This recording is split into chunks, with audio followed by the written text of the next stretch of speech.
Yeah, I'm going to call the regular council meeting of August 27th, 2024 to order. Would you please stand and for the invocation and pledge of allegiance by Councilman Lipsitz. If it's your custom, please bow.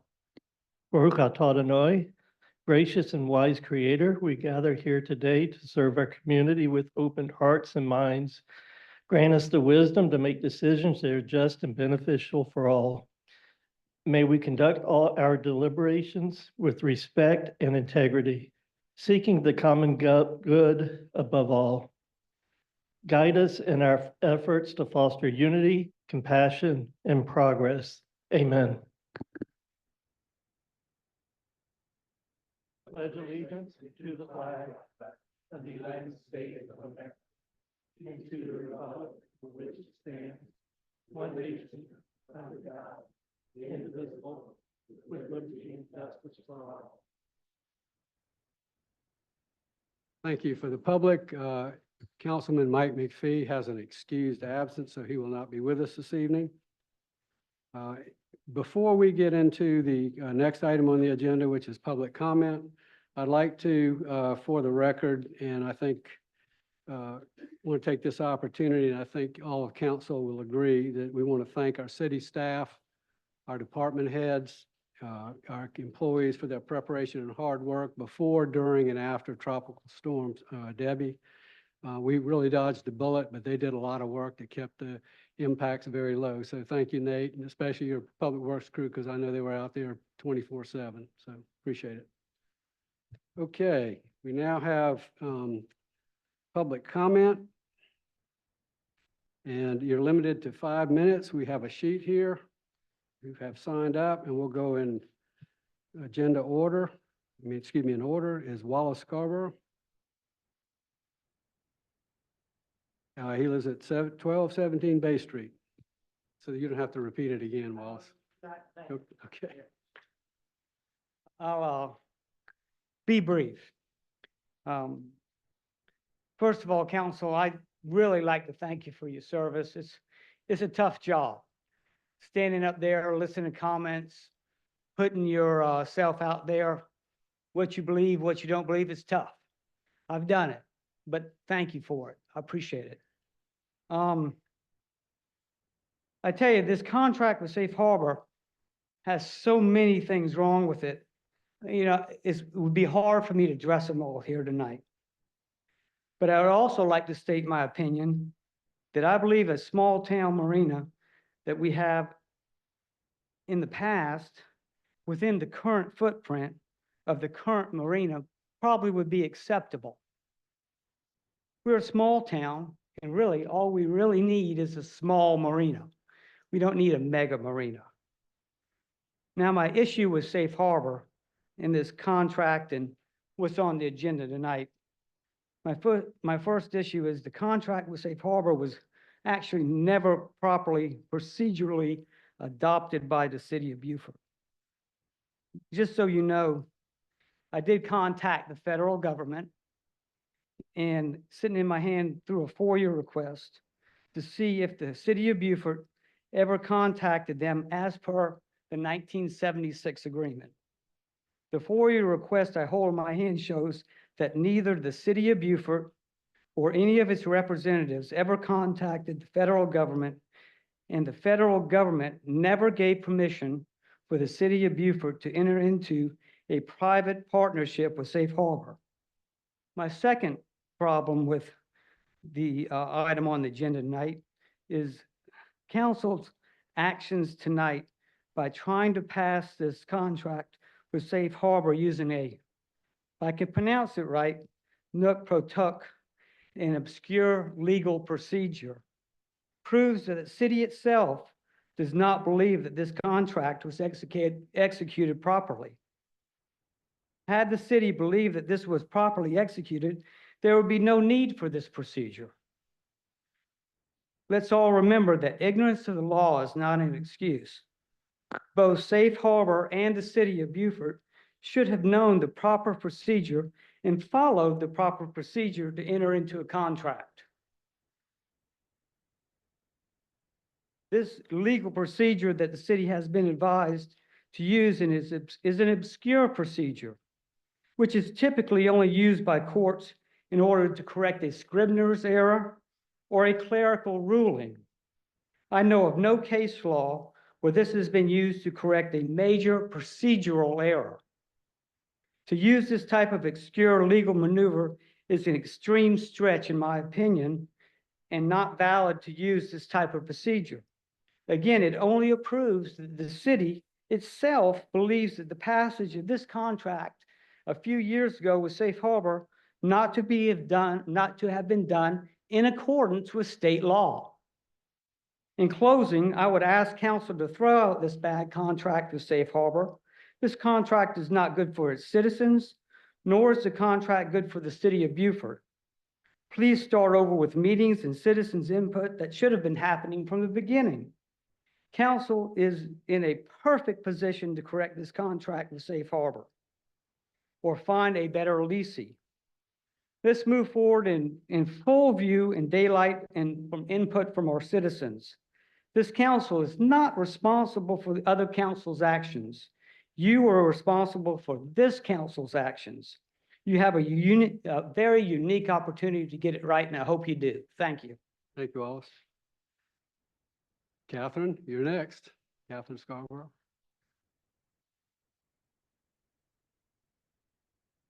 Thank you.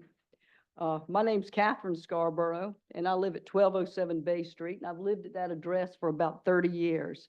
I think there's so many things that are wrong with this contract that you could almost fill the local library with the problems that I have with it, and I have read it. And starting with how it was passed almost 6 years ago and how we are attempting to pass it at the present time, I feel that it's not getting proper vetting. The city manager is trying to retroactively ratify a contract with the largest marine operator in the world.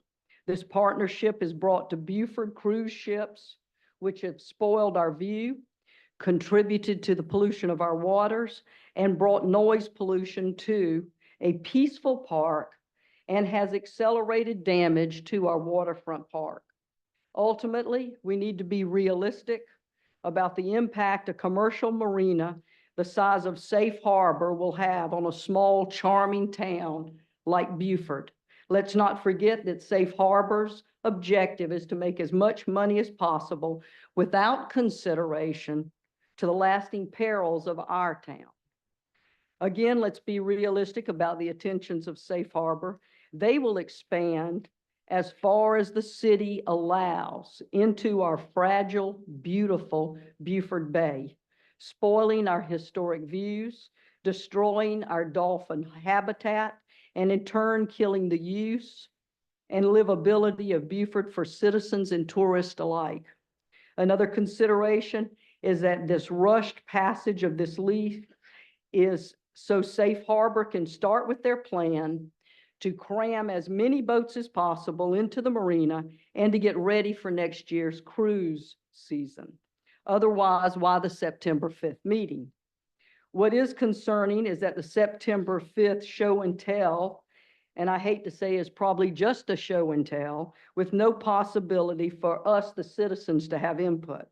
Once again, literally in the dark of night, you're consider signing a lease without full explanation or vetting. This lease will tie the hands of future city council and citizens for 35 years. That is about the year 2059. I think I'm gonna be 104, okay? We all want the same thing for Beaufort. It's a beautiful, livable city. We, the constituents that you serve, our opinions, our welfare should come before a third-party lobbyist group or business partner. Please restore our marina and waterfront park to its citizens as its founding plan intended. By voting no on this questionable rushed action, you set the city up for a better negotiations on a more favorable contract and the option of a new partner, and can gain the trust of your citizens who eagerly want to have input. If this is such a great contract, it will certainly stand up to review. When you rush to ratify retroactively this contract, one is left to wonder, what are the motivations of the parties involved? As public servants, you should serve the public, not special interest. Open and transparent dealings are the hallmarks of good governance. Secretive and rushed decisions do not serve the public interest. Please vote no on this questionable rushed action. I do appreciate your time. Thank you. Thank you, Catherine. Okay, next is Mr. Paul Trask, 610 Bladen Street. My name is Paul Trask. I live at 610 Bladen Street. I'm going to give a copy of my remarks to the clerk.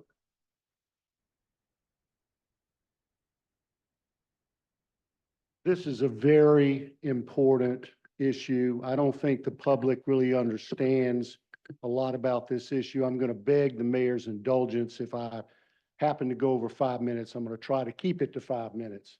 I think my audience are the people behind me for the most part, and those who are watching on television, because I'm going to discuss some facts that you are all aware of, but I'm going to list them.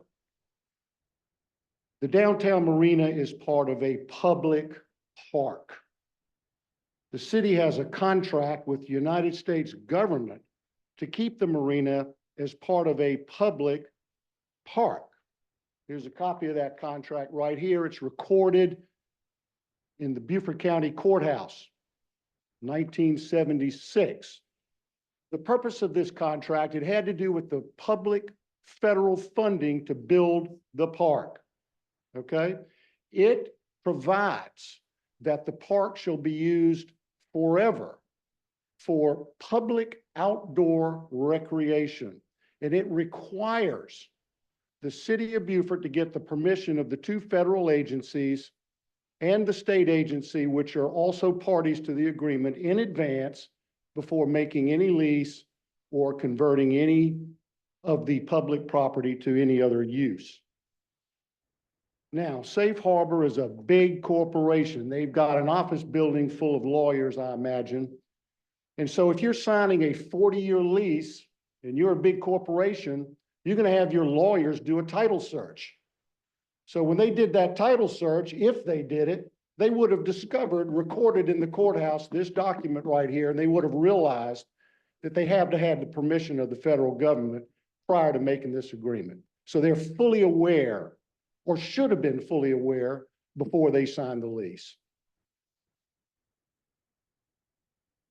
The past city council never got approval from said U.S. government to enter this lease, as has already been stated. Past city council did not follow South Carolina law when it authorized the city manager to sign the lease. The South Carolina law requires that any lease be adopted by ordinance, which requires at least 2 readings in public, the purpose of which is to give the citizens of this community an opportunity to speak as to the merits or to the problems of the business that's being transacted. City council didn't do that. Here's the net effect. The past city council illegally converted the Publix Park into a private commercial property with locks and keys to keep the public out for 40 years, all for the exclusive benefit of Safe Harbor Corporation. Now, that's a fact. That's what happened. Recently, present city council has been meeting behind closed doors with Safe Harbor. City has provided no notice of these meetings whatsoever to the public. Tonight, present city council is seeking to legitimize an unenforceable lease that past city council unlawfully made. Here's the quote, the key quote from your ordinance, your proposed ordinance. Whereas city council believes it is in the best interest of the city and its citizens to effect the lease of the property to SHM Beaufort LLC pursuant to the terms and provisions of the lease agreement. Here's the lease. Have any of you read this lease? Mr. Scalati's read it. Has anyone else read it? You've read it. Okay, well then I don't have to tell you how bad, but I want the public to know.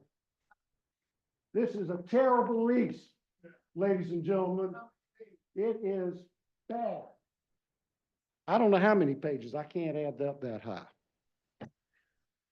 Now,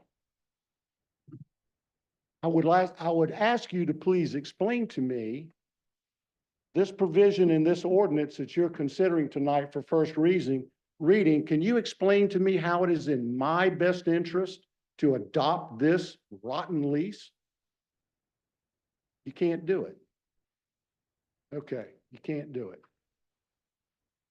I find it necessary to remind you that your duty is not to safe harbor.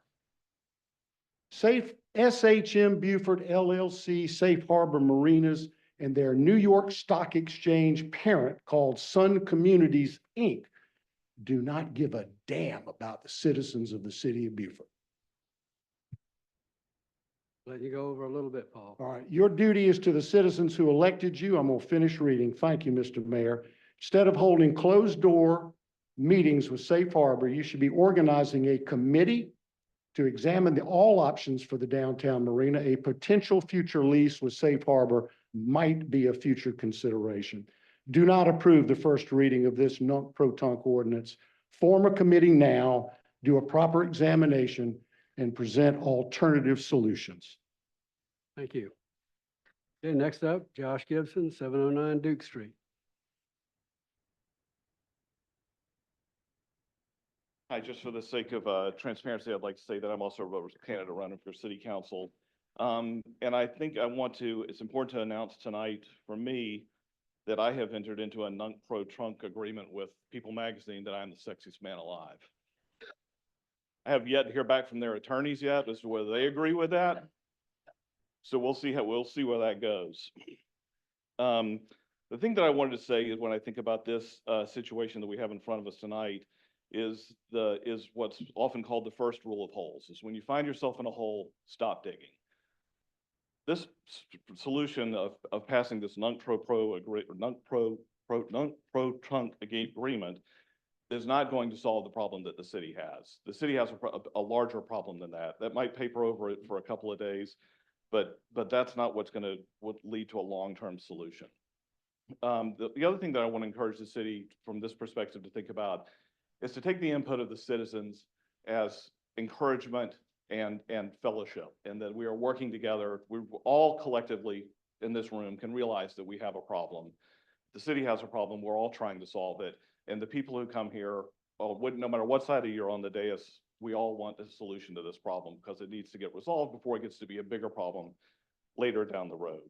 So I would encourage the council tonight, if they could, to table this decision until we have some more time to work on it as a community, where all the citizens can get involved and all the players can get involved with this and come up with something that works not just for the city council and not just for Safe Harbor, but also for the citizens of this community as well. I think that it's fairly legally ineffective to pass this. I don't think you can retroactively rewrite a contract by yourself. You would need a trunk agreement is typically, I know nobody's ever heard this phrase before tonight, but we're going to hear it a lot. It's usually issued by a judge or a third party between two parties who have entered into a contract together and made a mistake, but they both agree that they've made the same mistake and they both want it. Well, there's also third and fourth parties in this agreement. The third party would be the federal government. The fourth party would be the citizens of this city. And we can't resolve this situation just by passing this thing tonight. Well, I mean, I know it's a first reading, but even if it were passed fully tonight, it would not resolve the situation legally. You're still going to have the problem that the federal government has an interest and the citizens have an interest that they never got to express when the contract was originally signed. So we need to get past that. And so I think that the analogy that we need to think about is there's a precedent here in the city, which is the hospital property, which was when it was built, when Kate Gleason donated the property to give the park behind the hospital. We needed the money from the federal government to build the seawall back there. And so the federal government gave us the money, but they said that property will only ever be a park. Every hospital administrator that's come into town since that thing has gotten built has said, hey, we need more space to build more buildings over here. And then every attorney that's ever looked at that agreement has said, well, you can't, it's a park. and we can't do it until we get permission from the federal government to allow it. We're in the exact same situation with the marina. It happened a long time ago. And so nobody's blaming anybody who's sitting here in the room tonight, but we need to resolve it. And we need to resolve it in a fulsome way that takes care of it. And I would just encourage the council not to make another hasty decision to resolve something that was a previous hasty decision. And I think that if we could take our time with it, I think we can come with something that truly resolves this decision. So I'd encourage you to table it for tonight. Thank you. Thank you. Looks like Brian Stone.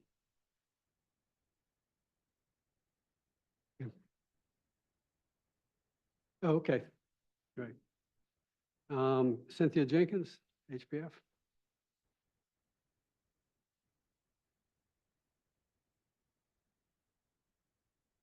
Thank you. Good evening, Mayor and Council. Cynthia Jenkins, Historic Beaufort Foundation. I sort of just want to reiterate that I agree with so many of the comments that have previously been made and express grave concern that this was done in the first place. Previous councils knew about this resolution with the federal government because we've stopped a number of developments that were proposed for the old service station site on Bay Street and other parts of the city marina over the years. I would also encourage you, as I believe it was Paul or either Josh, ask you to step back and really look at this. Safe Harbor is a private club. It is a private club with membership. Go to their website. Their members are given priority over local citizens for slips, for parking places. This is crazy for the city of Beaufort to continue this. It's not even within the reality of good thinking. And just in the past week, I have received from London documentation of careening wharfs and storehouses that were built on the waterfront in Beaufort in 1748. To do any more expansion without doing extensive underwater archaeology would be a bad thing to do, one. And two, last year when Safe Harbor came to have a meeting with y'all, they didn't even know what a National Historic Landmark District was. I asked specifically what marinas they had in other National Historic Landmark Districts, and I was told Charleston. Well, guess what? The city marina in Charleston is blocks away from the boundaries of the National Historic Landmark District. Their ignorance about this community speaks volumes about why we should say, no, let's rethink this. Thank you. Thank you, Cynthia. Okay, Deborah Gray.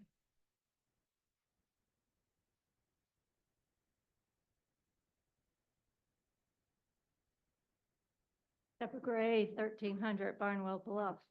Back March 26, 2024, many, myself included, spoke before the City Council work session about our concerns regarding Safe Harbor Marina's plans to expand their Beaufort operations. Without pre-formalization viewing of the city's contract with Safe Harbor, we have no way of knowing whether those concerns have actually been addressed since that time.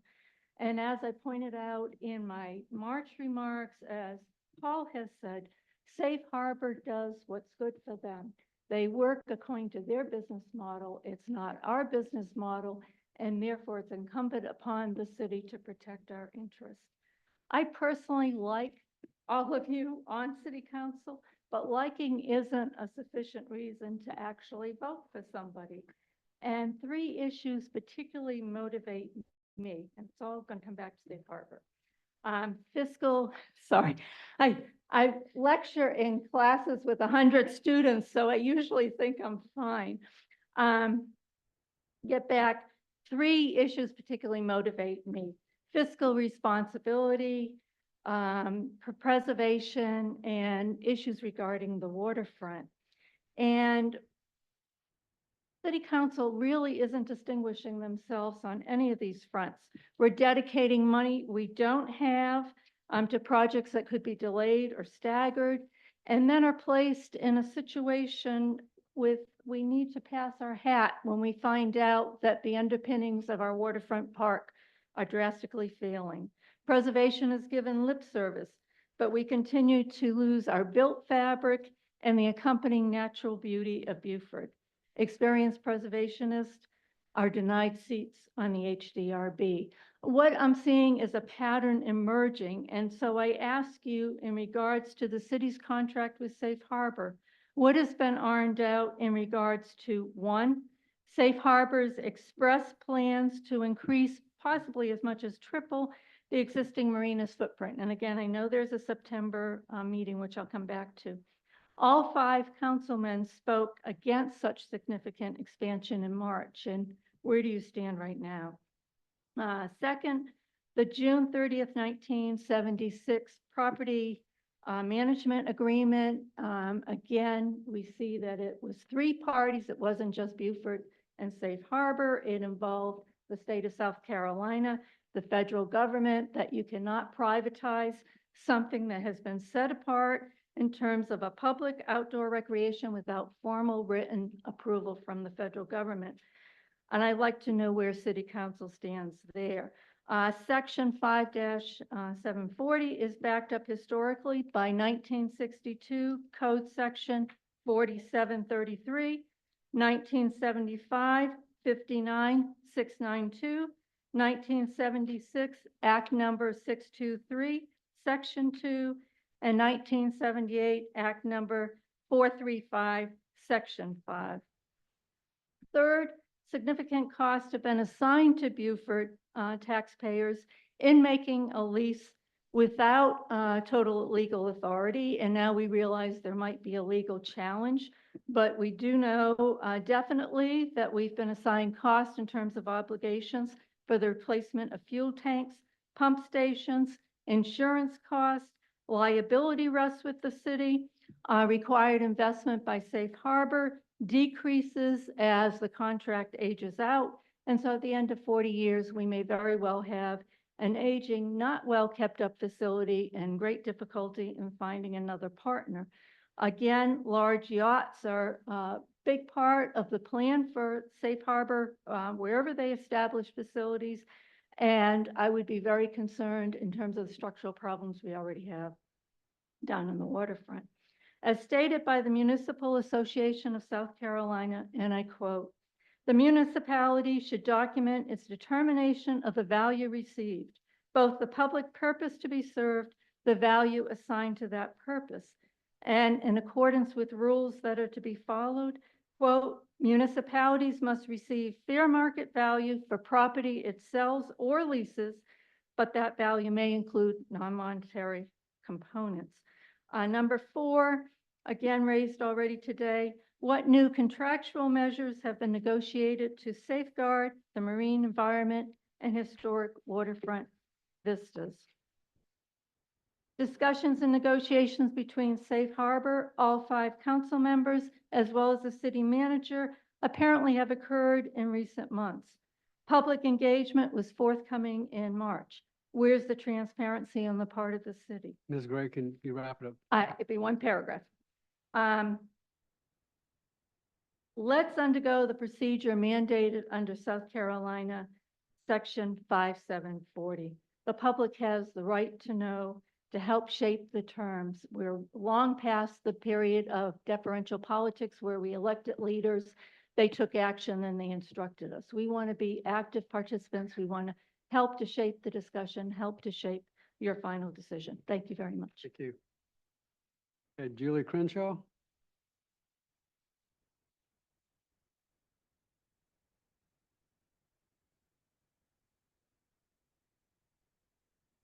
Give us your address, Julie, Hello. for the record.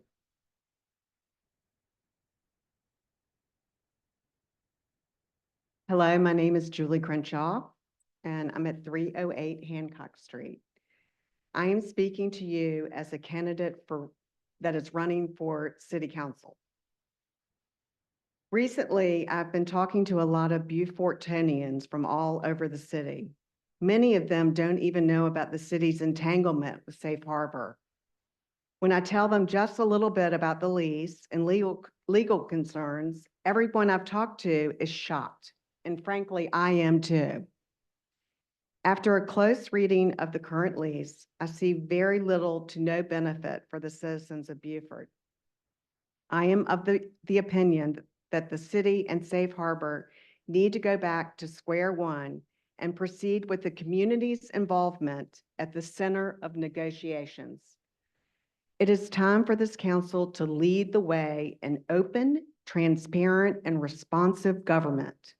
I hope you will listen and seek out the opinions of citizens in Mossy Oaks, Hundred Pines, Pigeon Point, Battery Point, Northwest Quadrant, and all other areas of the city before making any more decisions with regard to our marina and Safe Harbor.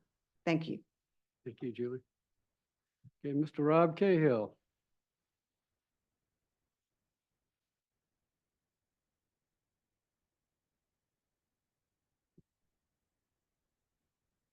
I'm Rob Cahill, 608 Water Street. I intend to make 3 points tonight, and I will elaborate on each of them in turn. One, as founding father and second president John Adams once said, we are a nation of laws, not of men. Two, kudos to the relatively new Beaufort Insider. And three, search for causes, not culprits. One, we are a nation of laws, not of men. Laws are laws. Laws are not provisional. Laws are not discretionary. John Adams was referring to the rule of law principle.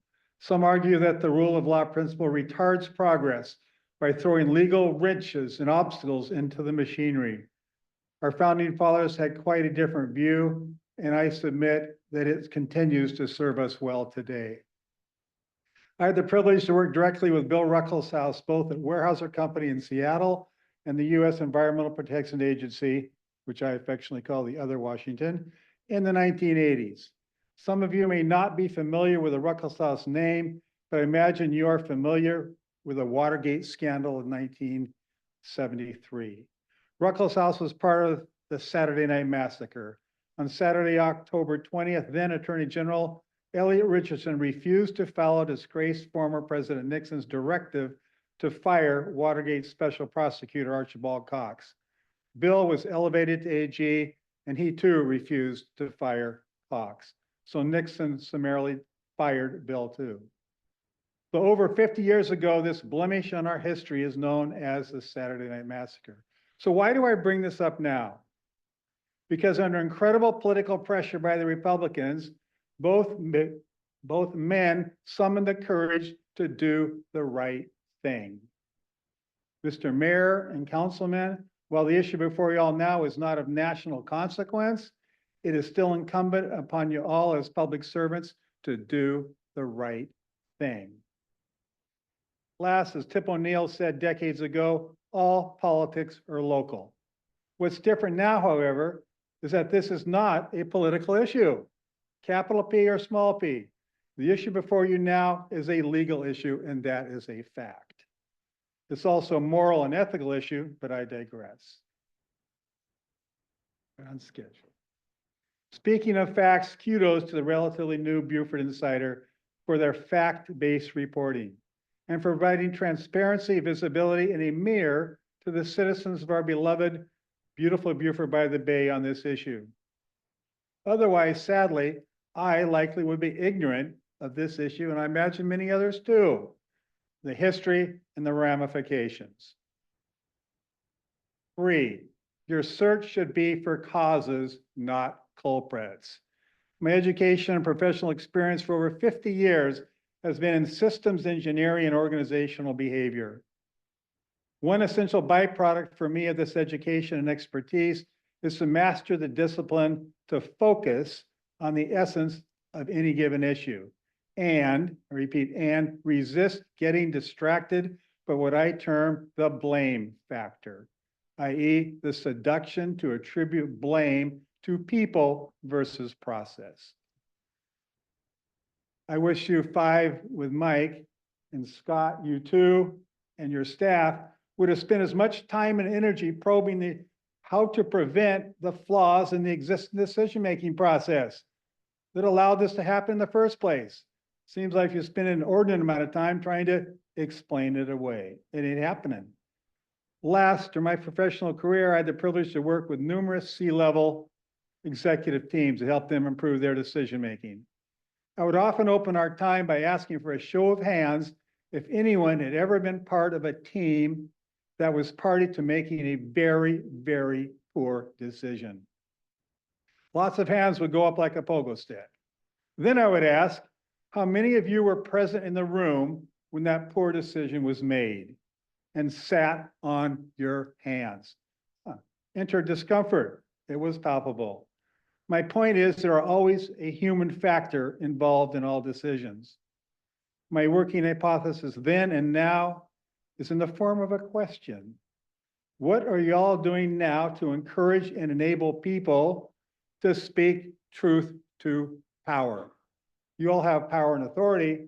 People underlings don't. I can't imagine there's not a person that has a dissenting opinion about this issue in your staff around. I'll leave it at that. In closing, I think this issue brings all of you, Mitch, Bill, Neil, and Josh, you are elected Beaufort City officials, to the threshold to cast a vote, what so many of us believe fervently is the right thing to do. My invitation to you and ask that you all cast a vote that goes down on the right side of history. Thank you for listening. Thank you, Rob. Appreciate it. Next, Mr. Conway Ivy.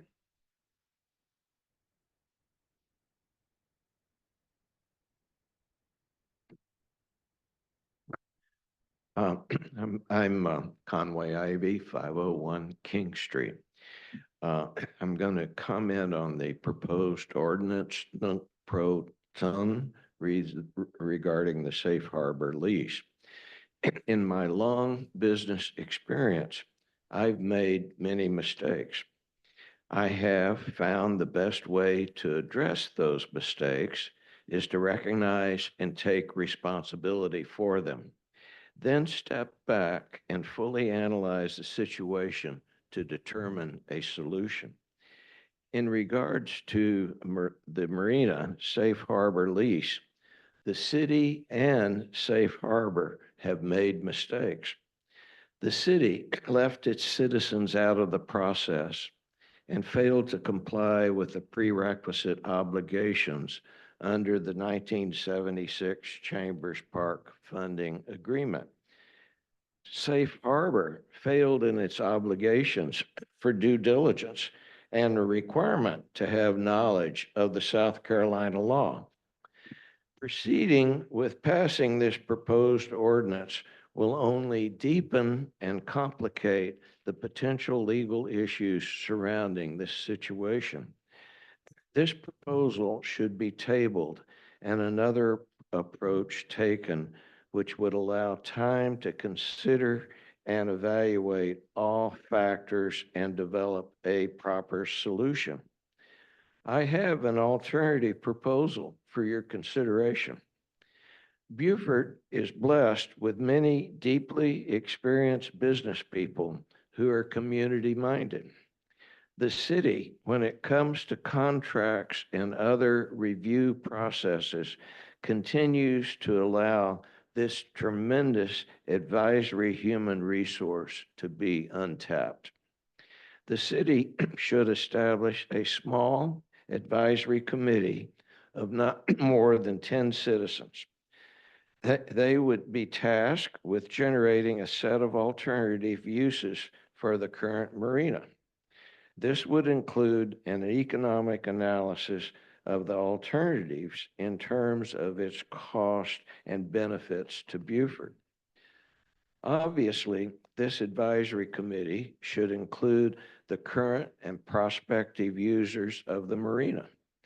It should also include other group representatives that the structure and operation of the marina would affect, both in a positive and negative way. This committee would work hand in hand with the city manager and the assistant city manager in formulating alternatives for the city council's review. An obvious alternative would be the complete evaluation of the safe harbor proposal. Others may be in use as a day dock. The marina could be used as a day dock. It could continue in its current long-term rental use or other concepts to be considered. All of this would be evaluated in terms of what is best for Beaufort. The inclusion of citizen involvement would correct one of the deficiencies of the earlier process. It would also provide time to consult with the agencies involved in the 1976 agreement, which would address another deficiency. Please vote to table this proposed ordinance.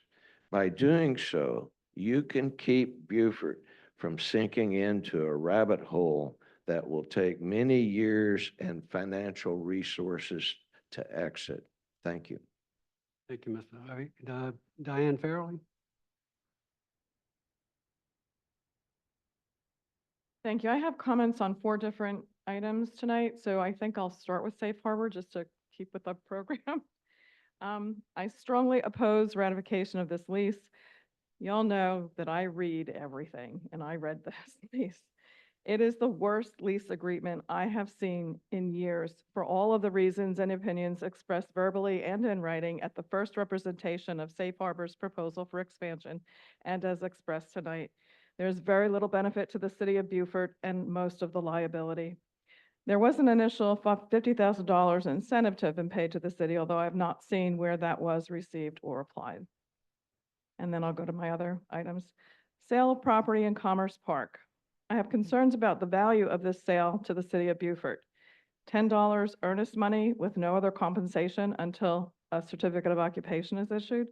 $181,200 for 4.5 acres, when I just heard in the work session that the county is considering spending $998,000 for 2 acres of green space on Ladies Island. Seems a little inequitable. And also, nothing is stated about the type or quality of construction of the building required. Section 7-13006, permitted uses of funds collected from hospitality fees.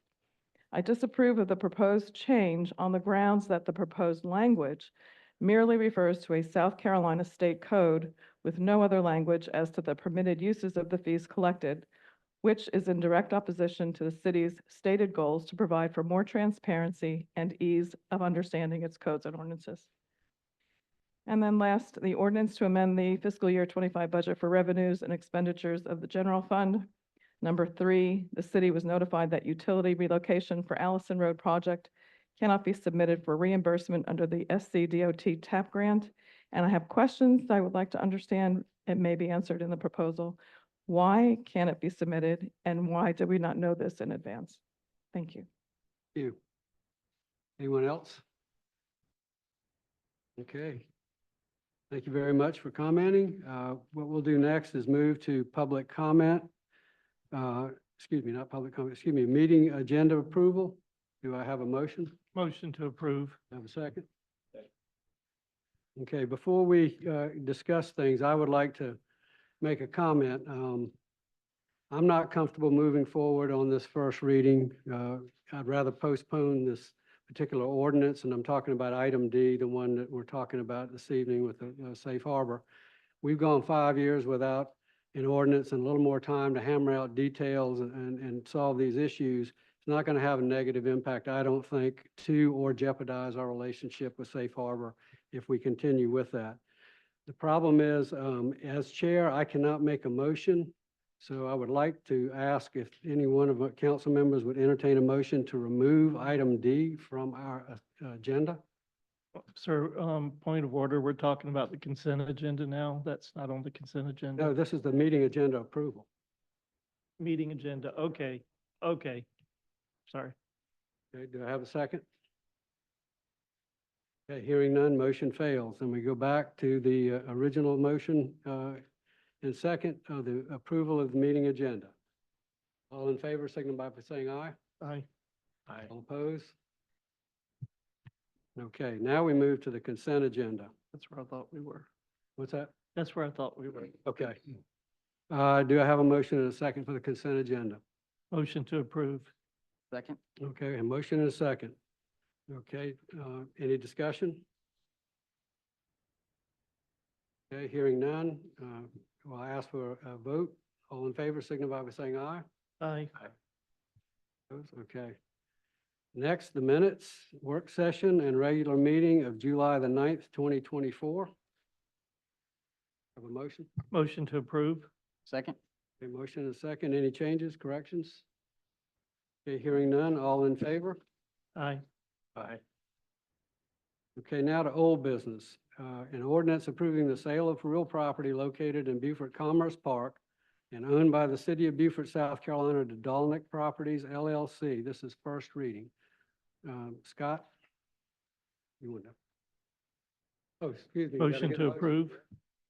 Have a second. Second. Okay. Now, Scott. Good evening, Mayor and Council. We are back to first reading on this. As you may recall, on July 9th, we had first reading for this very same issue. The buyer, Dolnick Properties, wished to change the terms of payment under this agreement, and it was significant enough that we felt we needed to bring it back to first reading. The change in the terms of payment are to the advantage of the city, and I'll just go over those changes with you briefly. As opposed to a purchase price of $40K per upland acre for a total purchase price of $181,200 being paid at a rate of $5,000 per acre paid to the city upon issuance of a certificate of occupancy, and then $5,000 per acre paid to the city upon each anniversary of the CO until the purchase price is paid in full. What the buyer is proposing now is that at closing, they will execute a promissory note in the amount of the full purchase price in favor of the city with the following terms. The note shall mature 5 years from the date of its the note shall mature 5 years from the date of its execution. The note shall accrue interest at the rate of 1% annually. The sum of $22,650 shall be paid to the city upon issuance of a certificate of occupancy for the building. The sum of $22,650 shall be paid to the city upon each one-year anniversary of the issuance of a certificate of occupancy until the earlier of the purchase price being paid in full or the maturity date. Any outstanding balance on the note at the maturity date, if any, shall be paid to the city on the maturity date. In the event that Dolnick sells the property, the note will be assigned to the purchaser and the balance of the purchase price shall be paid full upon such sale. This results in the city being paid off sooner for this property. So it is to the advantage of the city, in my assessment, that you would accept these changes to terms, and recommendation is to approve first reading. I also have with me this evening Mr. John O'Toole from the Beaufort County Economic Development Corporation, if you have any particular questions with regard to the deal that brought Dolnick to the table. How long do you anticipate before closing? John, do you know the answer to that?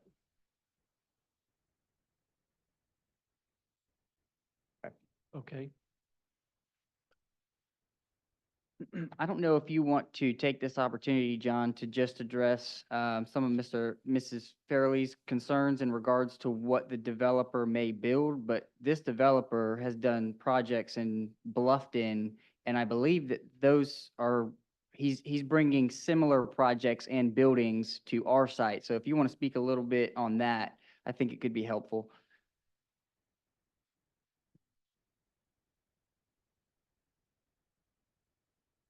Thanks for the question, Mr. Mayor, Council. It's great to be with you. This investment represents $8.5 million that he's going to make in the Commerce Park. As we saw with the first spec building, if we have product, we can sell Beaufort. We were Beaufort Commerce Park, and the notion of developing. The way he does his projects is this is a 72,000 square foot building that could be divisible by tranches of 9,000 square feet. So he does great work. If you're happen to be in Bluffton and see the building built behind the county building, it's beautiful. The design of this one is not going to be exactly like that. It'll probably be more similar to the spec building that we have in the park today, and it'll be adjacent to the 64,000 square foot spec building that Magnus built. Thank you, John. Any other questions? Thank you. Thank you. Okay. Let's call a question. All in favor of approving the ordinance to the sale of property located in Beaufort Commerce Park and owned by the city of Beaufort to Dolnick Properties LLC, signify by saying aye. Aye. Okay. All right, next is new business. We have a public hearing and first reading of an ordinance to amend the comprehensive plan of the city of Beaufort to add a housing impact analysis as an appendix item to the housing chapter. Do I have a motion? Oh, well, I think what I'm gonna do first before we'll go ahead and have a motion second. Okay, so moved. Second. Okay, now, before the public hearing, I'd like JJ to come up and explain the ordinance. Thank you, Mr. Mayor. Am I projecting? Yes. You can hear me? Okay. Council, what you have before you today for first reading and for public hearing is an ordinance to amend our comprehensive plan to add the housing impact analysis that we discussed in work session and that was discussed with the Planning Commission prior to that as an appendix item to the housing chapter of our comprehensive plan. The housing impact analysis is a result of the 2023 South Carolina State Act 57, which amended Section 6 of the state code, adding an option for local governments to use up to 15% of state accommodations tax proceeds to fund affordable workforce housing initiatives. As part of that new law, it requires local governments to complete an actual housing impact analysis. Wanting to take full advantage of any opportunities down the road that we may be able to. In January 2024, we all attended a session with the Municipal Association of South Carolina where they presented a case study from Hilton Head Island, one of the first municipalities in the state of South Carolina to complete a housing impact analysis. They provided us with several attorney general's opinions, and we used that roadmap to get us here today. For a timeline of how we got here, in May 2023, the South Carolina bill became law. In January 2024, we attended that municipal association meeting and used the Hilton Head Island model case study. From March to May of 2024, we collected data and compiled the compiled the housing impact analysis. In June of 2024, we had a public hearing at the Planning Commission, and the Planning Commission unanimously recommended adoption. And we distributed this document to the Department of Revenue and the Tourism Expenditure Revenue Committee as required by code. June 2024, we presented this same document at a council work session. And here we are today after a 30-day notice for first reading and public hearing of this ordinance for amendment. Next month, if this passes first reading today, we'll have a second reading, an opportunity for additional public comments. And then it's recommended in fiscal year 26 that we work to update the entire comprehensive plan housing section with the Planning Commission and the council and city staff. I'm not going to go through this entire document for you because it's been discussed publicly on quite a few occasions, but I want to hit some highlights here. Most of these numbers come from the last census data. And that was the most recent data that was available to us. We all know in 2018 to 2020, 2021, we faced some major changes all across the country due to COVID. But in 2021, the median home value here in Beaufort was $277,000 or 21% higher than the national average. There was a lot of varying data on that, but I think our median house value is probably significantly higher than $277,000 now.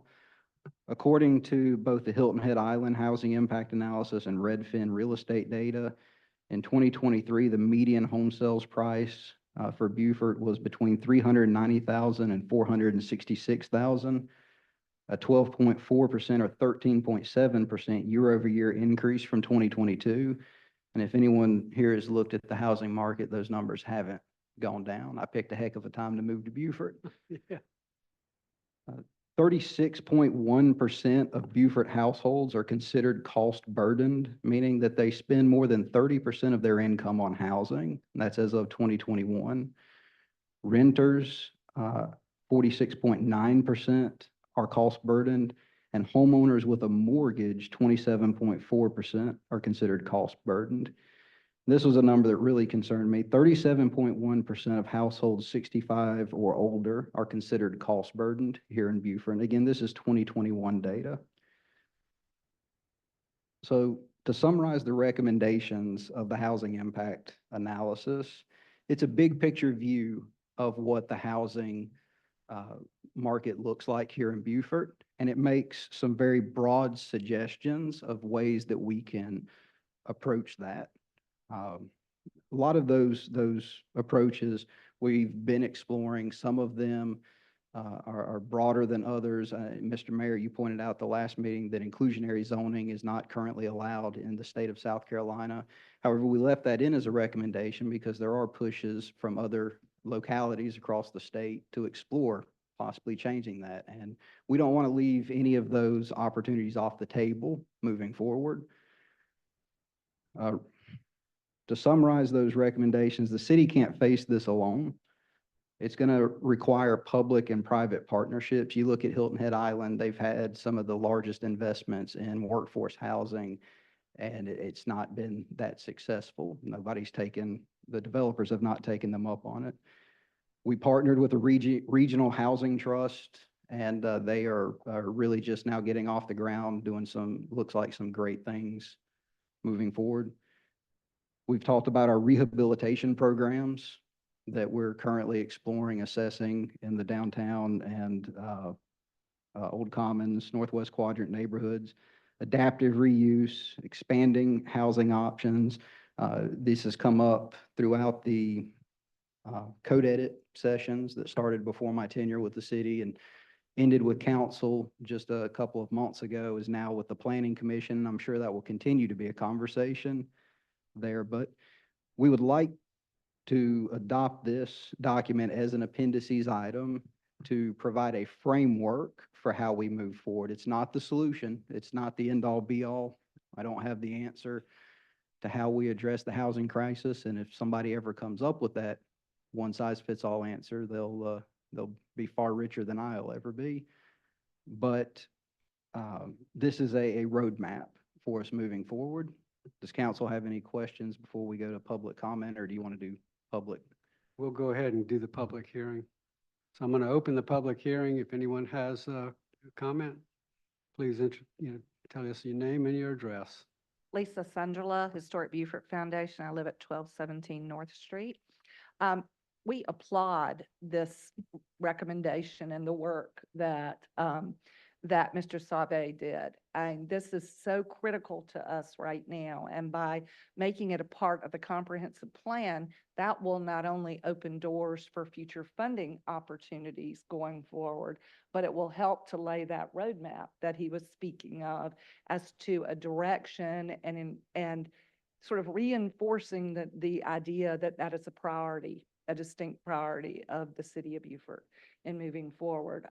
Wanted to touch also on the comment that he had made with regard to the rehabilitation and neighborhood programs that we've been working with the city on for the last several months, both utilizing this housing impact study as well as looking at other potential alternatives for funding. I can see the opportunity with the housing impact study giving us a leg up in making recommendations with regard to the use of ATAX funding. And if we're able to use some of that funding for economic development to help infuse the 50,000, which I congratulate council on for putting forward in this year's budget to help to develop a repair program for properties within the historic district, specifically the Northwest Quadrant and the Old Commons. The other item on our agenda too, that I hope y'all are seriously looking at to support those programs, is the ARPA funding. And if we're able to combine all of those together, we can make a significant impact with even just the 28 properties that we have presented as a survey by staff and HBF, city staff and HBF, as to areas and properties that have the potential with repair and improvement to become affordable housing within our community, specifically within the downtown area. So I encourage you to move forward with adopting this as a part of the comprehensive plan, and at the same time, put into motion the efforts and strategies needed to move forward with that neighborhood repair program as quickly as possible. I think that I've shared with a lot of you that the town of Bluffton, who we did look at for their neighborhood repair program, has already committed $196,000 towards their program. And this year, they have already expended since January those funds on 8 properties. The last one that they identified funding for at $29,000 was to repair a foundation on one of the properties within their historic district on Calhoun and adjacent to Calhoun Street. So I encourage us not to be further behind the 8 ball, but let's move forward and, make a difference by expanding that $50,000 that's on the table currently. Look for other options and partners, such as Historic Beaufort Foundation and other partners who can join with the city to make this a reality. Thank you. Thank you. Anyone else? Hey, Megan? Name and address, please, or affiliation. Yeah, good evening, Mayor and Council. My name is Megan Morris. I'm with the Beaufort Regional Chamber of Commerce, speaking on the same issue as Lisa just did. We are in favor of using Act 57, using the 15% that can be allocated to affordable and workforce housing. We are experiencing a cost of living crisis and a housing crisis here. Since the census data, MSA data, which is even more recent, is even more extreme as the way prices and cost of living, particularly with housing, has gone up in the last 2 years. So census data doesn't go back that far, but MSA data does. And we share that with our economic forecast each year, and on the Chamber's homepage, folks can drill down and see that data. Housing starts remain low. While they seem to be in surplus by the naked eye, they do continue to be low. And again, to reiterate JJ's point, the share of households that are spending more than 30% of their annual income is on a steep rise as well, with over now 50% of renters and over 30% of mortgage holders experiencing that, both in the senior living category, as JJ mentioned, but also specifically with our workforce here in the area. And a related note, things like the Commerce Park creating more job opportunity is the economic diversification we need to see also as another piece of this puzzle. It does sunset in December 2030. I don't know that anyone said that yet, so I just wanted to put that on record. So it's a short time frame for all municipalities, and I'm glad to see the city taking part to take advantage of this opportunity to allocate that funding. Thank you. Thank you, Megan. Anyone else?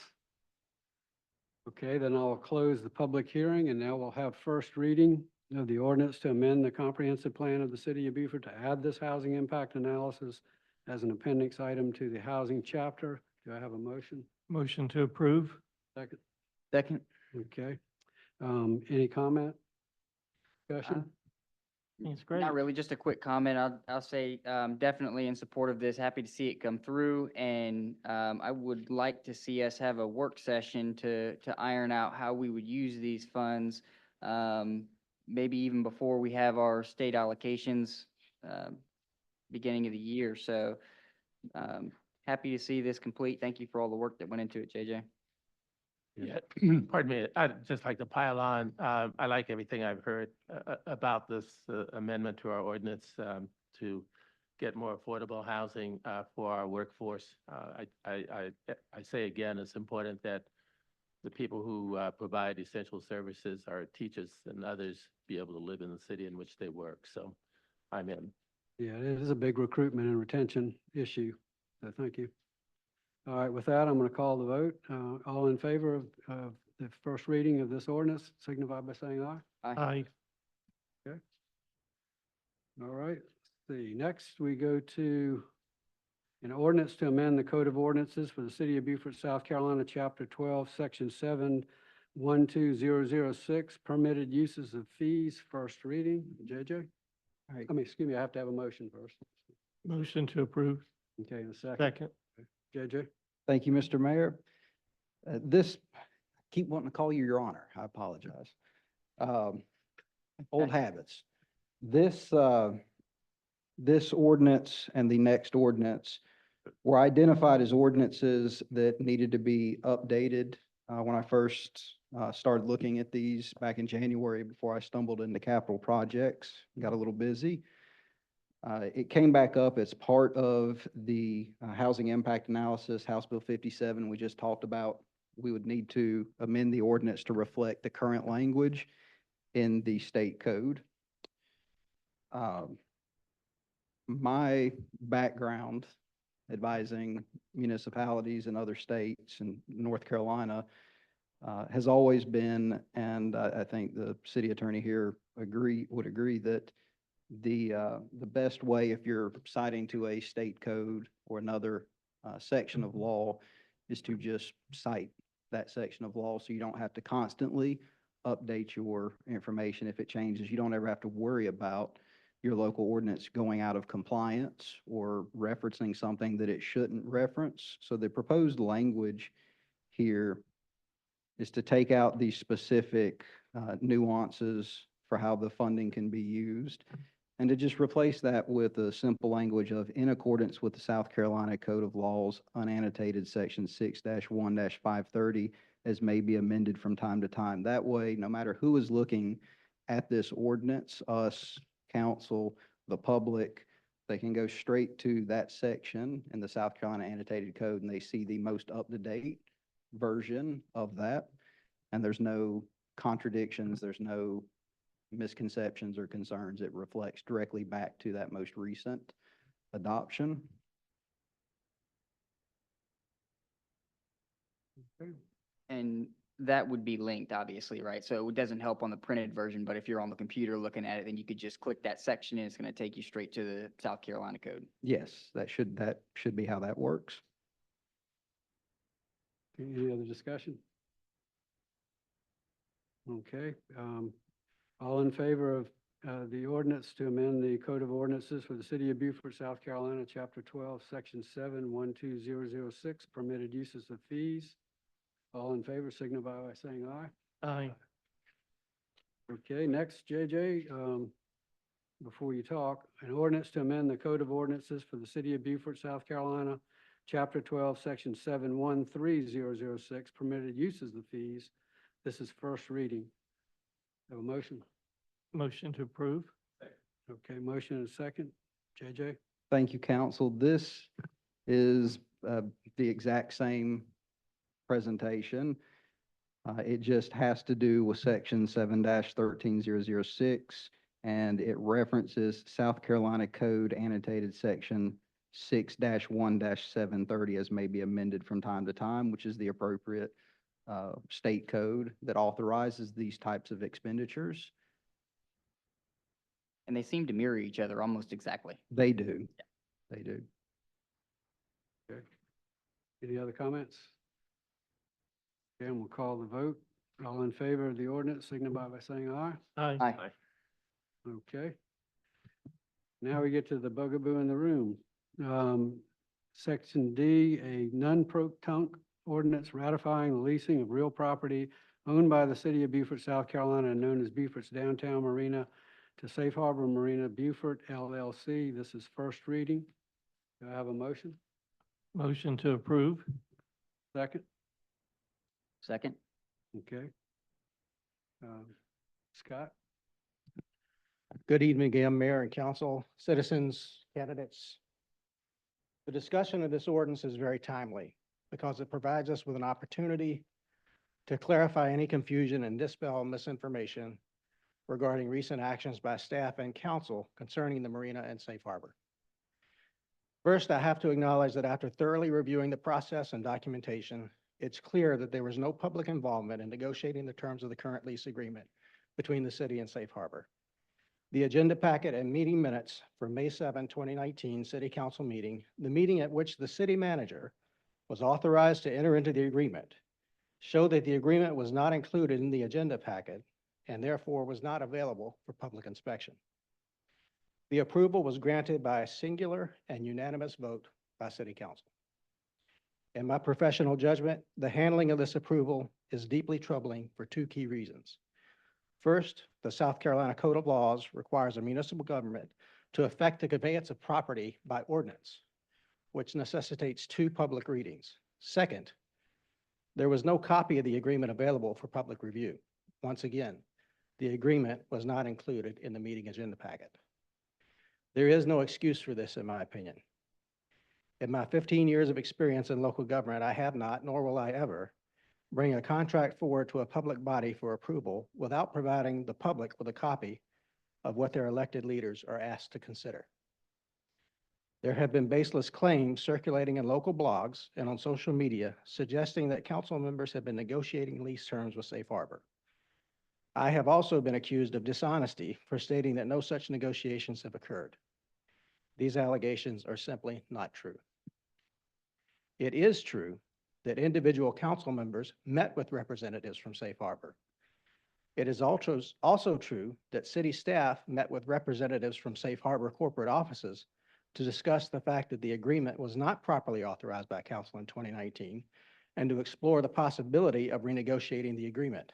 However, it is not true that council members discussed the terms of the agreement with Safe Harbor, nor have any city staff initiated negotiations with Safe Harbor.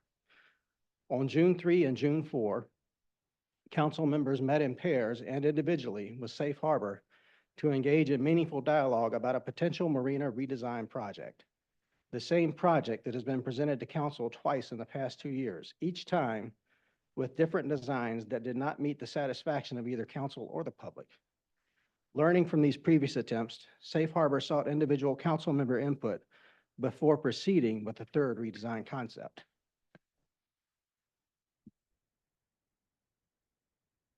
To gather further public input before finalizing the next draft for formal review in a council work session, Safe Harbor is hosting a forum on September 5th at Waterfront Park. Contrary to recent claims, this forum has been in planning for nearly 2 months and was not hastily arranged. Again, to be absolutely clear, no discussions regarding the terms of the agreement occurred during the meetings on June 3 and June 4. On June 3rd and June 4, council members were unaware that the lease had been incorrectly authorized in 2019 by a simple majority vote instead of by ordinance. I first became aware of this issue as a result of a FOIA request submitted by Mr. Paul Trask, seeking information about the marina lease agreement. During the subsequent document search, staff discovered the council meeting minutes from May 7, 2019. Mr. Trask, we owe you a debt of gratitude for being able to find this. It was on June 4 that staff contacted our city attorney for an opinion, and on the same day, he confirmed that an ordinance should indeed have been passed in 2019 to authorize the city manager to enter into the agreement on behalf of the city. City Council was first informed of this error during an executive session on June 11, 2024. During this session, the city attorney presented several options for consideration, including proceeding with a nunc-pro-tunc ordinance to ratify the action taken on May 7, 2019. Other options discussed included approaching Safe Harbor about the possibility of renegotiating the agreement and considering the potential consequences of doing so. No final decision was made on June 11th, other than to ask staff to further explore the options provided by the city attorney. On June 25th, 2024, the matter was revisited during another executive session. Staff sought guidance from council, resulting in a decision to instruct staff to meet with Safe Harbor to explain the lease's improper execution and the city's decision to proceed with the nunc-pro-tunc ordinance to ratify the May 7, 2019 approval. Council also directed the staff to inquire whether Safe Harbor would be open to renegotiating the current agreement's terms. On July 3rd, 2024, Assistant City Manager JJ Sauvé, Linda Roper, the Downtown Operations Director, and I met with representatives from Safe Harbor at the corporate, regional, and local levels. We discussed the necessity and intent of proceeding with the non-pro-tunc ordinance to properly ratify the agreement. We also inquired whether Safe Harbor would be willing to renegotiate portions of the lease. They responded affirmatively, with the understanding that the existing agreement remains in effect if negotiations are unsuccessful. In an executive session on July 9th, 2024, staff reported back to council with the results of the July 3rd meeting with Safe Harbor representatives. Staff advised that any negotiations should not be handled by the city manager's office alone and recommended forming a negotiating committee comprised of 2 city council members, a county council member representing a district in the city of Beaufort, a city planning commission representative, and 2 citizen appointees. While there was general agreement on the value of forming a negotiating committee and postponing negotiations until its establishment, no consensus was reached on the committee's composition. As of now, no appointments have been made and no negotiations have occurred between Safe Harbor and the city of Beaufort. Introducing this ordinance tonight offers an opportunity for public discussion about the Safe Harbor Agreement, a discussion that was not afforded to the public in 2019. If council votes in favor of the ordinance this evening, I would like to remind everyone that it requires 2 readings to pass an ordinance, and there is no time limit on when or if a second reading occurs. A successful reading tonight does not restrict council's ability to provide further directions to staff, including recruiting members for consideration of appointment to a negotiating committee and gathering public input on the agreement details and concerns. Additionally, I would like to address the issue of whether permission was required from the federal government before the city entered into the lease agreement for the property management agreement from 1976 between the city of Beaufort and the Federal Economic Development Administration. We are currently collaborating with the South Carolina Land and Water Conservation Fund Office to address this matter. According to a map on file with that office, the marina and surrounding waters do not appear to be governed by the property management agreement, which may explain why the city did not seek permission for the lease in 2019. However, it is worth noting that the property description does seem to encompass the areas in question. Since July, we have been actively working with the Land and Water Conservation Fund Office to resolve these issues. We actually received an update from them just this morning confirming they are still coordinating with the National Park Service to help clarify the situation. Does council have any questions for myself or City Attorney Ben Coppedge, who is also here tonight? Anyone have any questions, comments? Comments, yes. Questions, no. You can comment now. Why don't you go first? All right.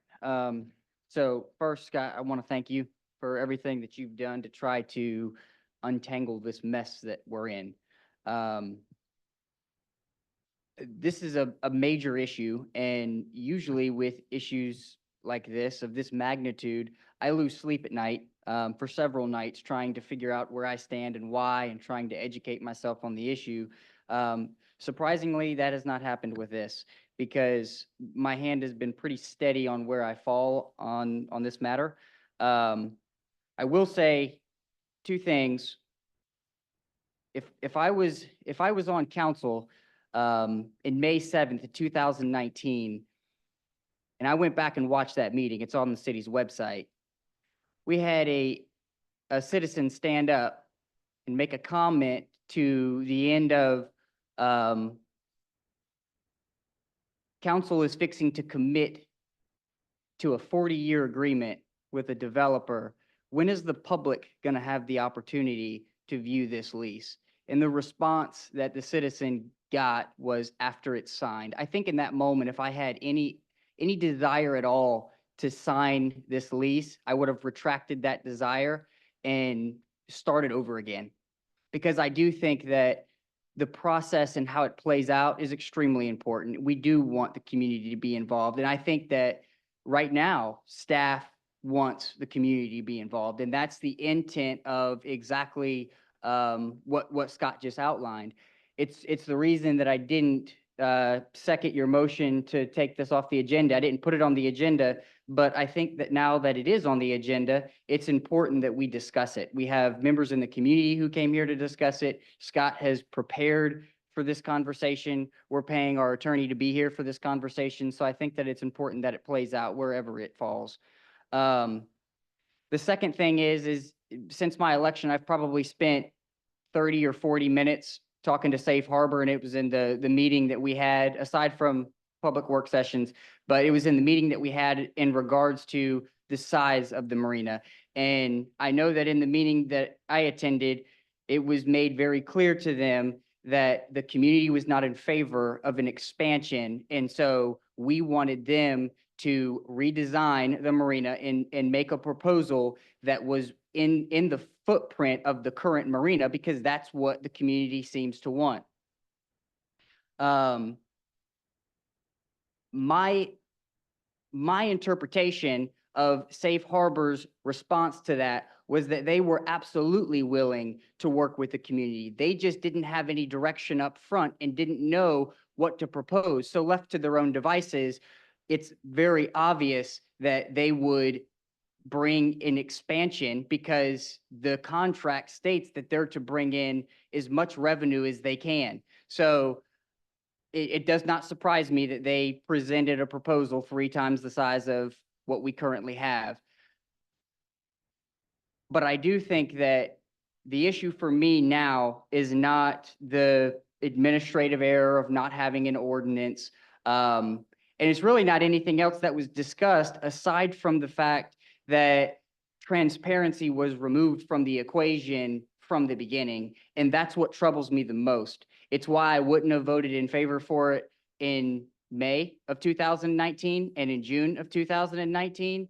And it's also why I would not vote in favor tonight of ratifying the lease, because I think that it's going to be more important for us to start the process right by standing up that negotiating committee, getting feedback from the community in regards to what we want in a marina, and then seeing if that's something that Safe Harbor wants to do. If they want to move forward and they want to work with us, I want to work with them. I think Safe Harbor would be a good partner. With the little bit of interaction that I've had, I think we can salvage the relationship with them, but it has to start right. So for me, if we vote on this tonight, I would also be okay if we tabled the discussion. But if we vote on this tonight, my vote is going to be against it, because I would rather start the process off with transparency in the equation. And this would be correcting the second mistake that was made, but not the first mistake, even if the intent was to go back and have public engagement after it was not ratified, but after we had the first reading tonight. I would just rather start appropriately.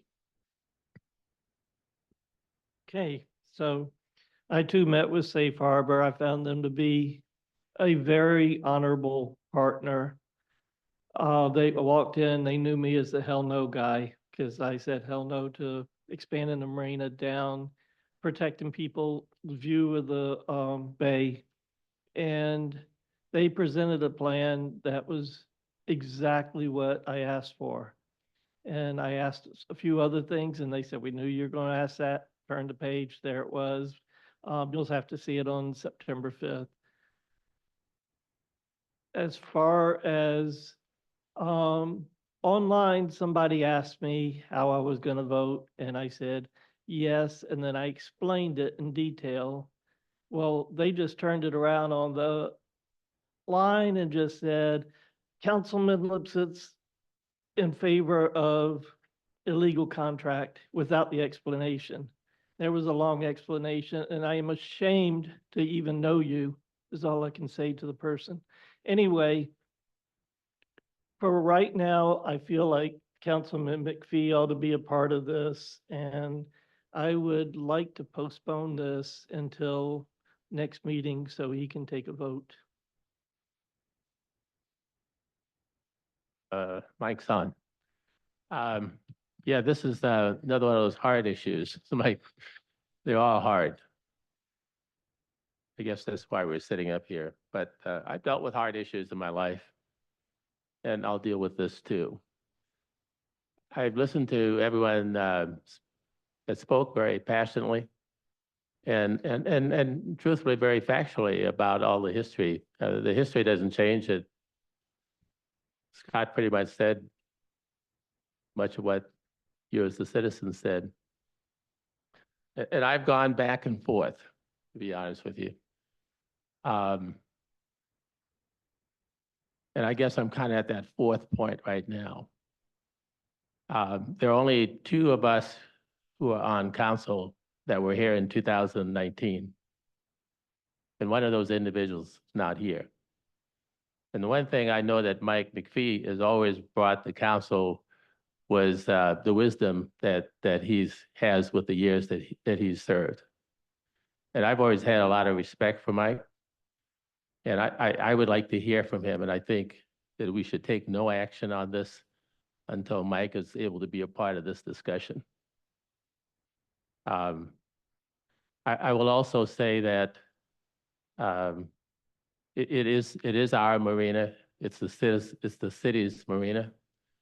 The question I've asked is, what happens to the marina if we do nothing?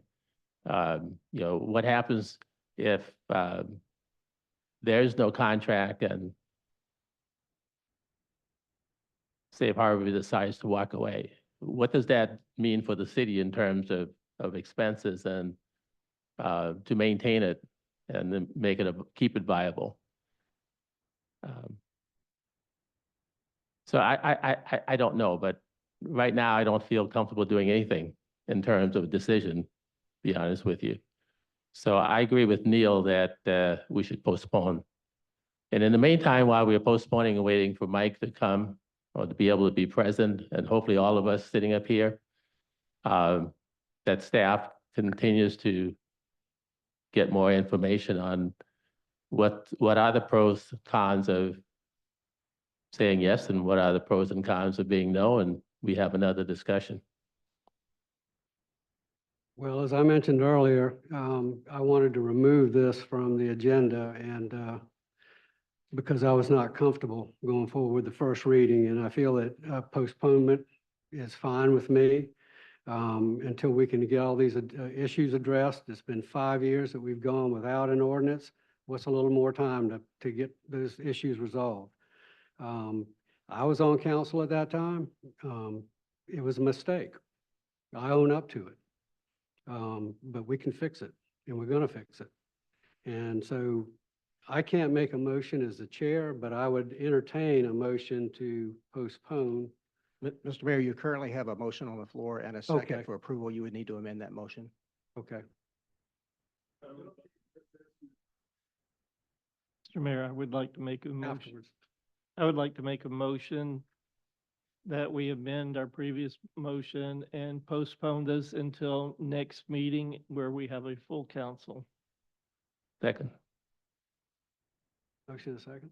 So, Okay. Mr. Mayor, before there is a vote on this, am I to understand that you are postponing to a date certain, and that date certain to be at our next scheduled regular Right. council meeting? That was my motion. Okay, till Understood. September 10th. Is that it? Yes, sir. We have a motion and a second, an amendment. All in favor of the amendment, signify by saying aye. Aye. Okay. Now we have to go back to the original one. You would go back to the motion as amended. Motion as amended. Yes. All right, you want to announce it again? The postpone? The postpone till the next regular meeting where we have a full council. Okay. All right, so we need to vote again on this? Yes, you need to vote on the motion as amended. All right, all in favor of? As amended. As yes. amended? Aye. Okay. Thank you. I thought we'd already done that, but. Okay, it's postponed. All right, next item is ordinance to amend the fiscal year 24 budget for revenues and expenses of general fund and parks and tourism fund, first reading. Do I have a motion? So moved. Second? Second. Okay. Alan?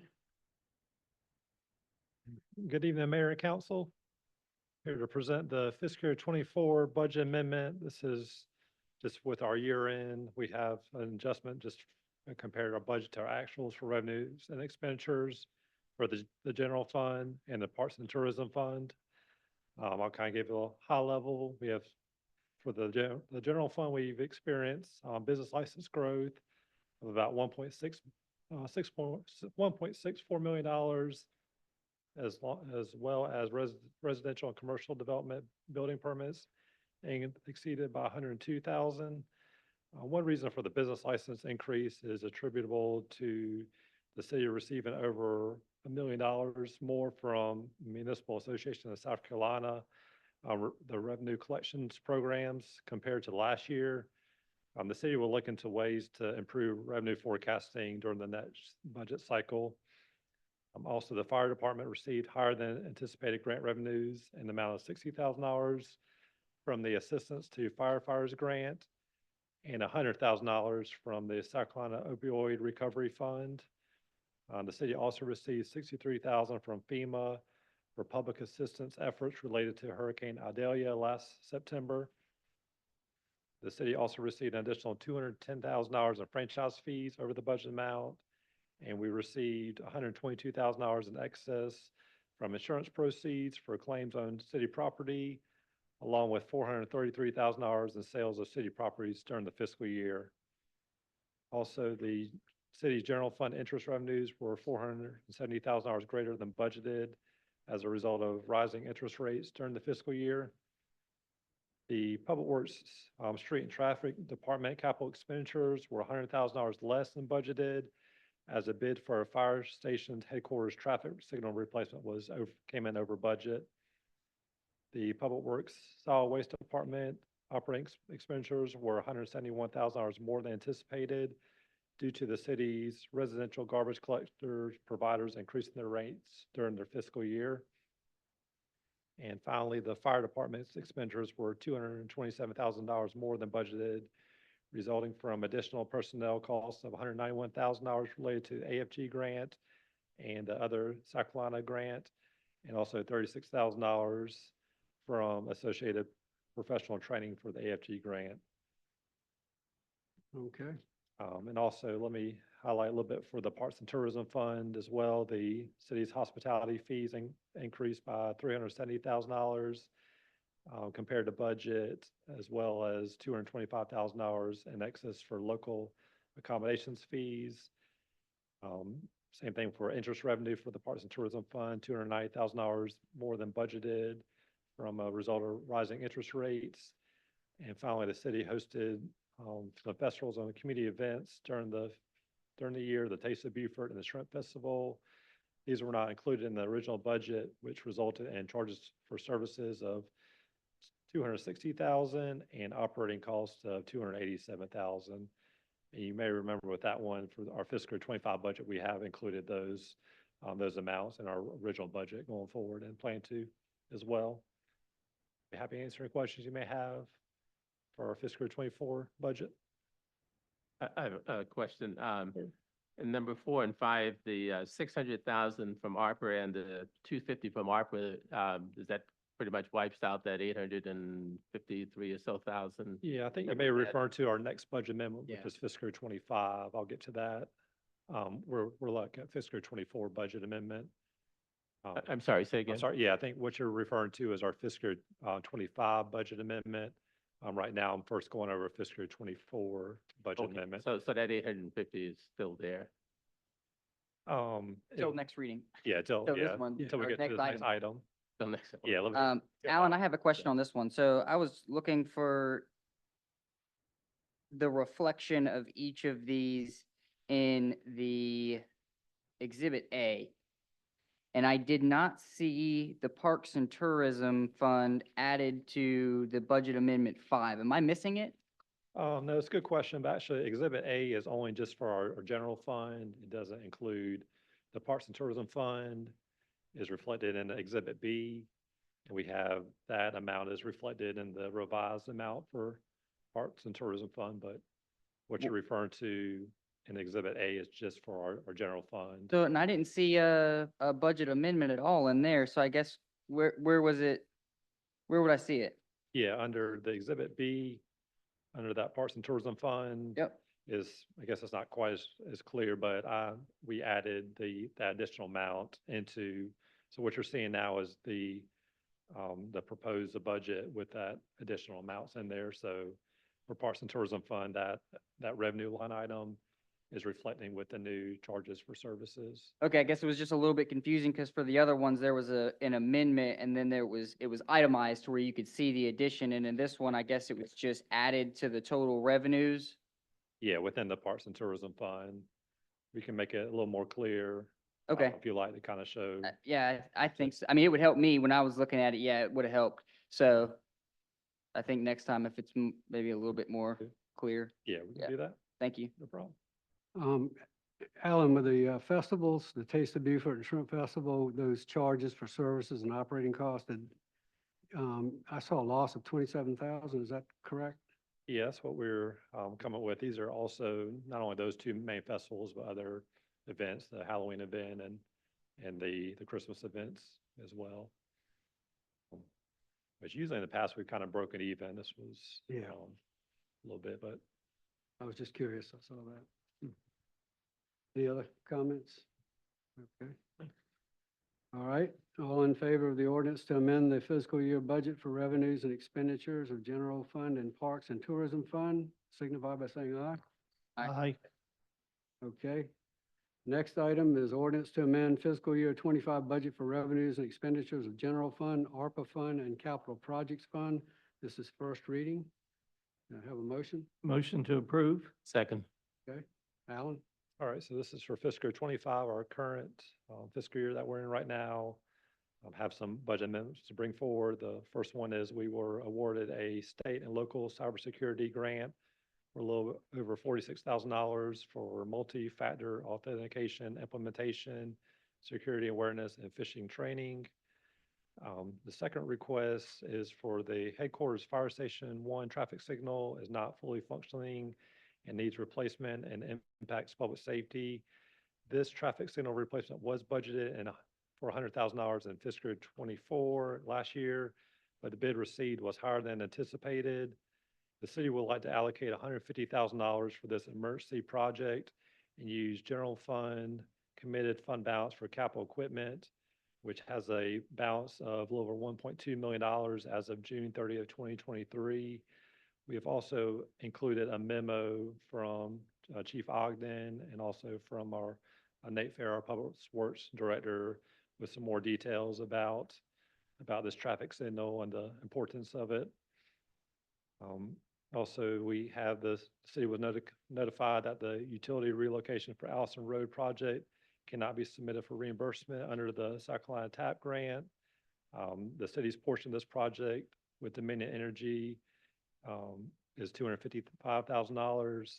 The city does have a non-standard service fund within the general fund, which has a restricted fund balance a little over $330,000. Ms. Fairley brought up a question as far as, I guess, how come this is not allowed? And we did contact the SCDOT. We got back, they said they contacted their utility office and informed that, but I'll follow up with them to get a little more clarification on that. A lot of these grants are real strict guidelines. I didn't really push it too much further, but I'll get a little more information from them if that's okay. And also, and then number 4 and 5 deal with our ARPA funds. As I mentioned last week, we have a little over $800,000 in available ARPA funds. So this is requesting $600,000 from ARPA funds for phase A and B of the Duke Street project, and then $225,000 of ARPA funds for the Waterfront Park Relief and Platform Consulting Services. To answer Councilman Mitchell's question, yeah, this available balance right here would, right now, this will kind of budget for what we have available from the ARPA funds. But we are also, this is subject to discussion and amendment as well, if necessary. I thought our non-standard service fund with Dominion was higher than 330,000. Yeah, it gets updated every year just based on some of the revenue collections on Dominion and what we do not do or do not spend, but that was the latest one. And we got we just got the latest numbers for fiscal year 24, and it's about the same amount as well. These are costs that we split halfway between Dominion and the city as well, so we're saving a little bit of money that way as well. Any other questions? Not really a question. I do have a comment though, and this is in regards to the 600,000, the ARPA funds for, Phase A and B of Duke Street. And I am absolutely in favor of prioritizing this project, and have been since June of 23. I went to a neighborhood meeting. Neighbors were complaining that this was a project that was promised and the city had not, moved forward on its commitment. And it was me, Mayor Murray and Scott at the time, and we'd committed to making this a priority. It started a chain of email conversations back and forth. And then, in fact, I think the very first email that I forwarded Mayor Cromer when he took over December 15th was that conversation thread, because I didn't want it to fall through the cracks. So I am in agreement of prioritizing this project. I do have concerns about using $600,000 to fund A and B for a couple of reasons. But one is because the last several projects that we've gotten back have proven to be way above the estimated amount. So if we have to have contract in hand by the end of the year and we go ahead and approve $600,000 for phase A and B, and the bids come back at 3 times that amount, which really wouldn't shock me at this point. A, do we have enough funds to make up the delta? And B, if we don't, where are the funds, where are they gonna come from? Or do we just reallocate or lose those ARPA monies? I would rather, if we set aside maybe 500,000, for phase A, and this way we know we have enough in there for the 1,600 block of Duke is what that would be, and then spend the additional 100,000 on something that we know is not a moving target, whether that be, like Scott pointed out last time, lights that we may need, or something regarding our public safety, or, I would be in favor of supporting our Explorer programs to grow those. We've had several shootings in the last couple of weeks, unfortunately. So I think anything that we spend money on that increases our security for our community, I would be in favor of. But I just think that trying to hit a moving target in a contractor's market when prices are so high for these projects with only $600,000, when the estimates that we got back was $600,000, is almost impossible. So what is plan B if we get a bid back and it's nowhere close to what the estimate was? Yeah, I think we've got that high estimate, especially if it's triple the amount or so, we want to go back to the drawing board, just maybe look at just phase A, just kind of try to see if we can break up this project, if possible, but, yeah, we have to kind of be, yeah, we Would got we to have whip out the time? funds. Would we even have time? Yeah, So then we run the risk of losing the opportunity to even spend the ARPA funds to begin with. That's why I think it's very risky. The ARPA funds have to be spent on projects that can be completed by 26, not on programs, right? Right, yeah, we have to So, expend I mean, But they have to be you'd be- committed but by, while- To be allocated. have to be allocated. Well, by- allocated, but the program the project has to be, the money has to be spent by the end of Right. 26. Yeah. But, just to ask my question again, can ARPA funds be allocated to programs? Things like, well, the youth police program is great, but I think that falls in the category of a program, right?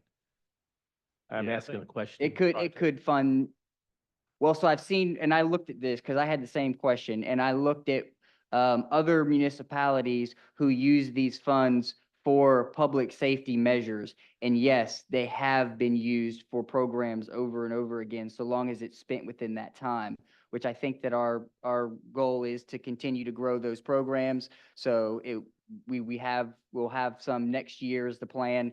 So I think that, and regardless of if it's that, there's other things out there that we could do that we know is not going to be marked up at, over 100%.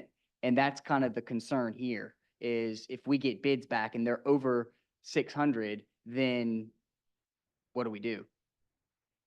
Yeah. If we allocated 500,000 to just Phase A, and with Phase B, could we transfer the, let's say it came in at 300,000, does the 200,000 be moved to Phase B or no? I mean, we'll have to go out for bid for Phase B and have I that, think you have to- we won't have time to have that contract in place for Phase B. That's why we're trying to combine A and Alan, B. do we have any money left over from the 400,000 that we set aside to do the studies on this? Right now, I just looked that up.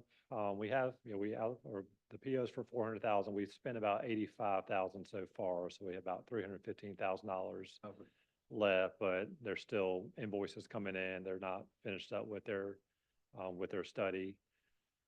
So that could be. Well, they gave us all we need, so tell them to hold the rest of their invoices. So, and that gives us what we need for B. Yeah, those invoices are as of June, so I know they got other invoices come in in the month, but I know we're trying to, like, our ideas for these opera funds not to be on recurring expenses, because this is one-time money, so we're trying to focus on more one-time capital projects is trying to look at. Any other questions? Good. Okay, we're I, gonna, I would like Go to make ahead. an amendment. Yeah. I would like to make an amendment that we have $300,000 left, so I'd like to make an amendment that we reduce the 600,000 to 400,000, and I guess we would have to find somewhere to spend the other 200,000 on, but I think we could do that, right? We have other needs, so I just don't want to put all of this in that one Councilman, basket. we have plenty of needs. We could also structure the contract in phases. And it would prevent us losing the ARPA dollars and reduce the risk of that. And we would pay for the phases that we could afford. yeah, the other concern I had So- was if we break it up, that's twice they're gonna have to come in and tear up the street for those people. Well, if we do it in phases, we do Phase 1, are we able to back out of Phase 2 before we do it? And, if the money's not there? We would commit to the phases of the contract that we could afford, and the contract would be constructed in that way.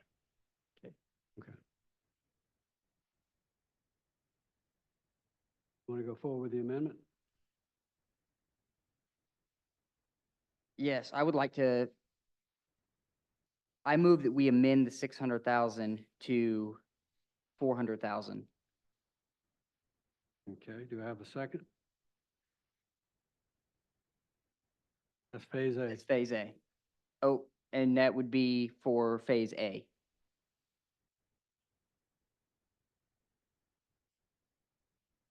Rather than phase it. You have a second?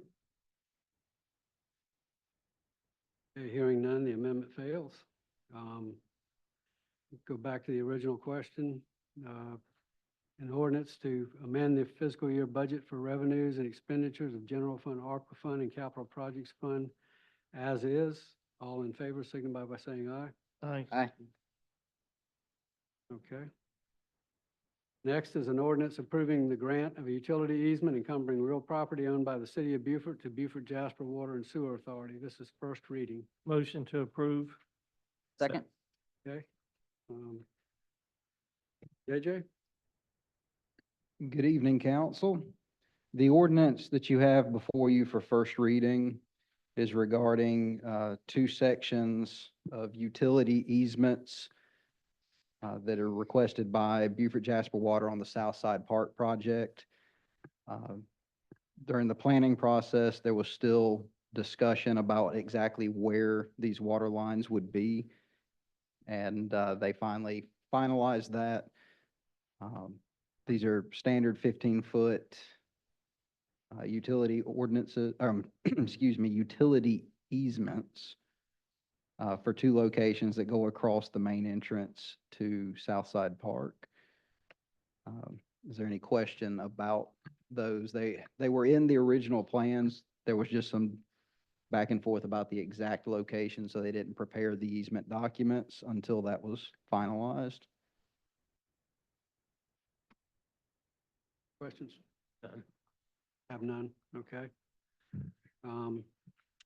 All in favor of an ordinance approving the grant of a utility easement encumbering real property owned by the city of Beaufort, South Carolina, Beaufort Jasper Water and Sewer Authority, signify by saying aye. Aye. Okay.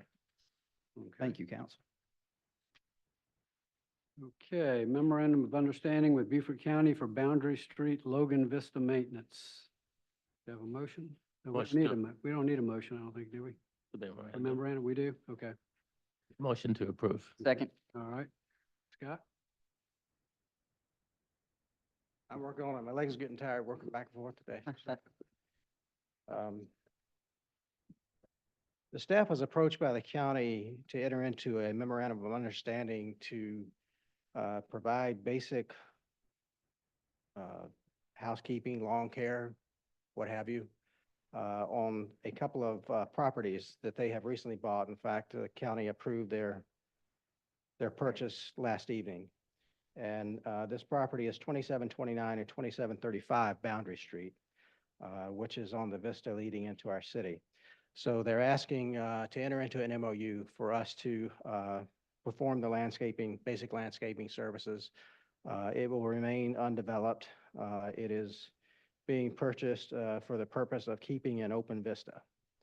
And so they have presented an MOU for our consideration. Staff recommendation is that we enter into that MOU. I trust our staff eminently to maintain it in good condition. It is the front door to our city. And I think it would be in our best interest to control the maintenance of it. And so I'm willing to entertain any questions council may have. Questions? None. Okay.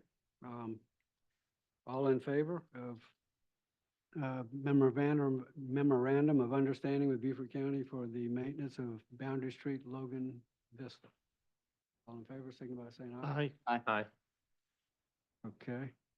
Next is a resolution to support the recommendation to the governor of South Carolina for the nomination of the Beaufort County Carolina Bight Estuary System and the National Estuary System. Motion to approve? Second. Okay. That's a lot to say, isn't it, Mayor? Yeah, I'm getting tongue-tied. The Environmental Protections Agency National Estuary Program is a non-regulatory program that's meant to improve the waters, habitats, and living resources of 28 identified estuaries across the country. Unfortunately, our Carolina Bight Estuary is not one of them right now. So what this resolution does is it advocates for the governor to petition the EPA to include the Carolina Bight into the National Estuary Program, which provides more visibility, feasibly opens up the area for more grants with regard to maintaining ecosystems along our shores. So my recommendation is that we approve this and we send it by cover letter to the governor's office. Yeah, and by the way, this is the only one in South Carolina, first one. That's correct. When I looked at the map, and it's in the agenda packet, if you get a chance to look at it, I looked at a map of the National Estuary Program study areas, and I looked at where all of them were, and I was shocked by the fact that we are not one of them. I agree. Instead of sending it to the governor's office, can we give it to our state rep and let her take it to him? Would that be possible? We can transmit it in whatever way council desires. I think she would get it done. Sounds good to me. I think it's a good idea. Okay. So we vote to approve the resolution. All in favor, signify by saying aye. Aye. Aye. All right. Spoken Word Ministries requests co-sponsorship and approval to host a prayer event at the Waterfront Park Pavilion on September 20th, 2024 from 6 p.m. to 9 p.m. Ashley, you want to? Need a motion first. Okay. Need a motion? Motion to approve. Second. Okay. Good Ashley. evening. Okay. Spoken Word Ministries would like to have a prayer meeting. They're expecting about 75 people at the Waterfront Park, just to get together and pray for the city as well as our nation. And they're asking for co-sponsorship for this event. Okay. Any questions, comments? Co-sponsorship. Now, what all will this involve? It only waives the event fees for the park. No law enforcement or any other resources? No. Okay. All in favor of Spoken Word Ministries request for co-sponsorship and approval to host a prayer event at the Waterfront Park Pavilion on September 2024, signify by saying aye. Aye. Okay. Next, Spoken Word Ministries request co-sponsorship and approval to host a prayer event at Whitehall Park Pavilion on October 12th, 2024, from 1 p.m. to 5 p.m. Motion? Motion to approve. Second. Okay, motion and second. Ashley, want to Sa- say anything? Same group, they are expecting millions across the country on this day to get together in prayer for our country as well. And so they asked to do it at Whitehall Park to also bring people to that park as well. So Okay. it's the same exact request. Nice, we got a lot of people praying for us. Any other questions? Okay, all in favor of supporting Spoken Word Ministries request for co-sponsorship and approval? Signify by saying aye. Aye. Thank you. Next on the agenda is public comment on non-agenda items. Do we have, I think, one person, Paul Trask, has requested to speak? You may be pleased to know that I checked that box by accident.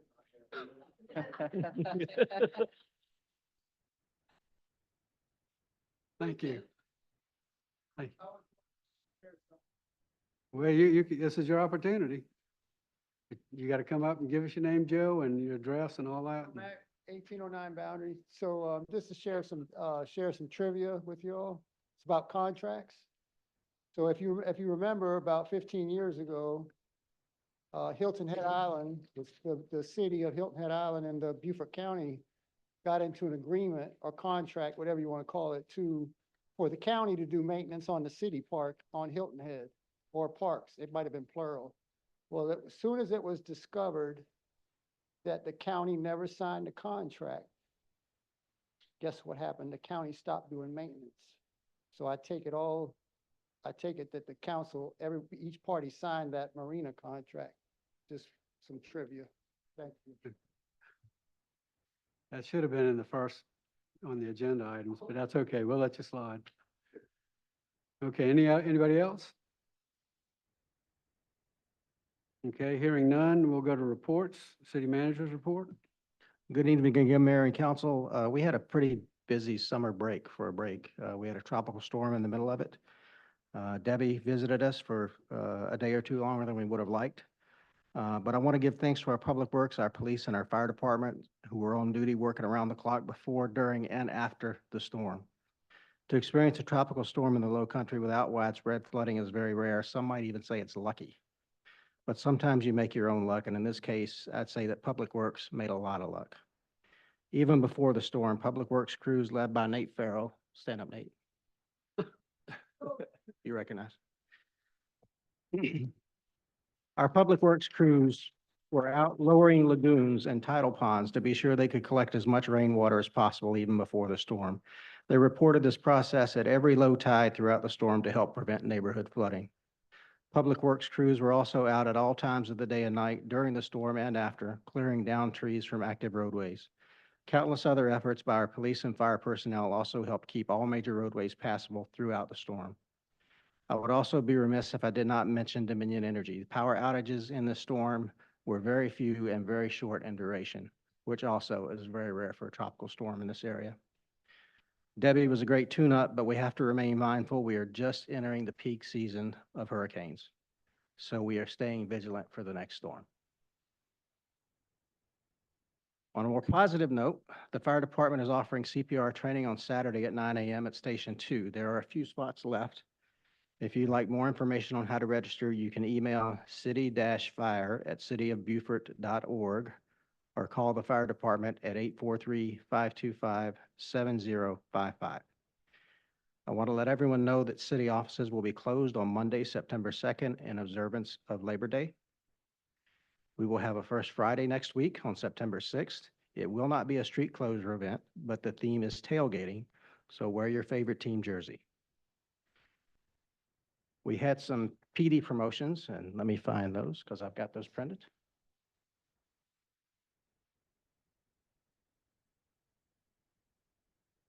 Chief, I don't know what I've done with them. Oh, here we go. On July 8th, Sean Flower was promoted to Patrol Master Sergeant, and Aaron Rice was promoted to Patrolman 2. On July 29th, Lori Reeves was promoted to Patrol Lieutenant. Trish Mendocino was promoted to Investigations Lieutenant. Benjamin Brooks was promoted to Administrative Master Sergeant. Andrew Clementoni, did I say that correct? Was promoted to Patrolman 2. And just today, we have 4 promotions in the police department. Cynthia Garber was promoted to First Sergeant. Hank Amanis was promoted to First Sergeant. Seth Jones was promoted to First Sergeant, and Morgan Humphreys was promoted to Patrolman 2. I also want to announce that the gentleman sitting to my right, Assistant City Manager J.J. Sauvé, found out today that he was accepted to the Local Government Leadership Institute, which reflects well upon him and the city of Beaufort, so we wish him well in that endeavor. Firefighter Brian Hakes has been selected as the Exchange Club Firefighter of the Year. This is the 2nd year in a row that one of our Beaufort Port Royal firefighters was selected. He'll be presented the award on September 11th at the 9/11 commemoration event that we're going to have at Waterfront Park in conjunction with the Exchange Club. And lastly, now that the summer meeting is behind it, the summer reprieve is behind us, as a reminder to all that we are back to our regular meeting schedule of council work sessions and meetings on the 2nd Tuesday of the month, which will begin on September 10th. Any questions from council?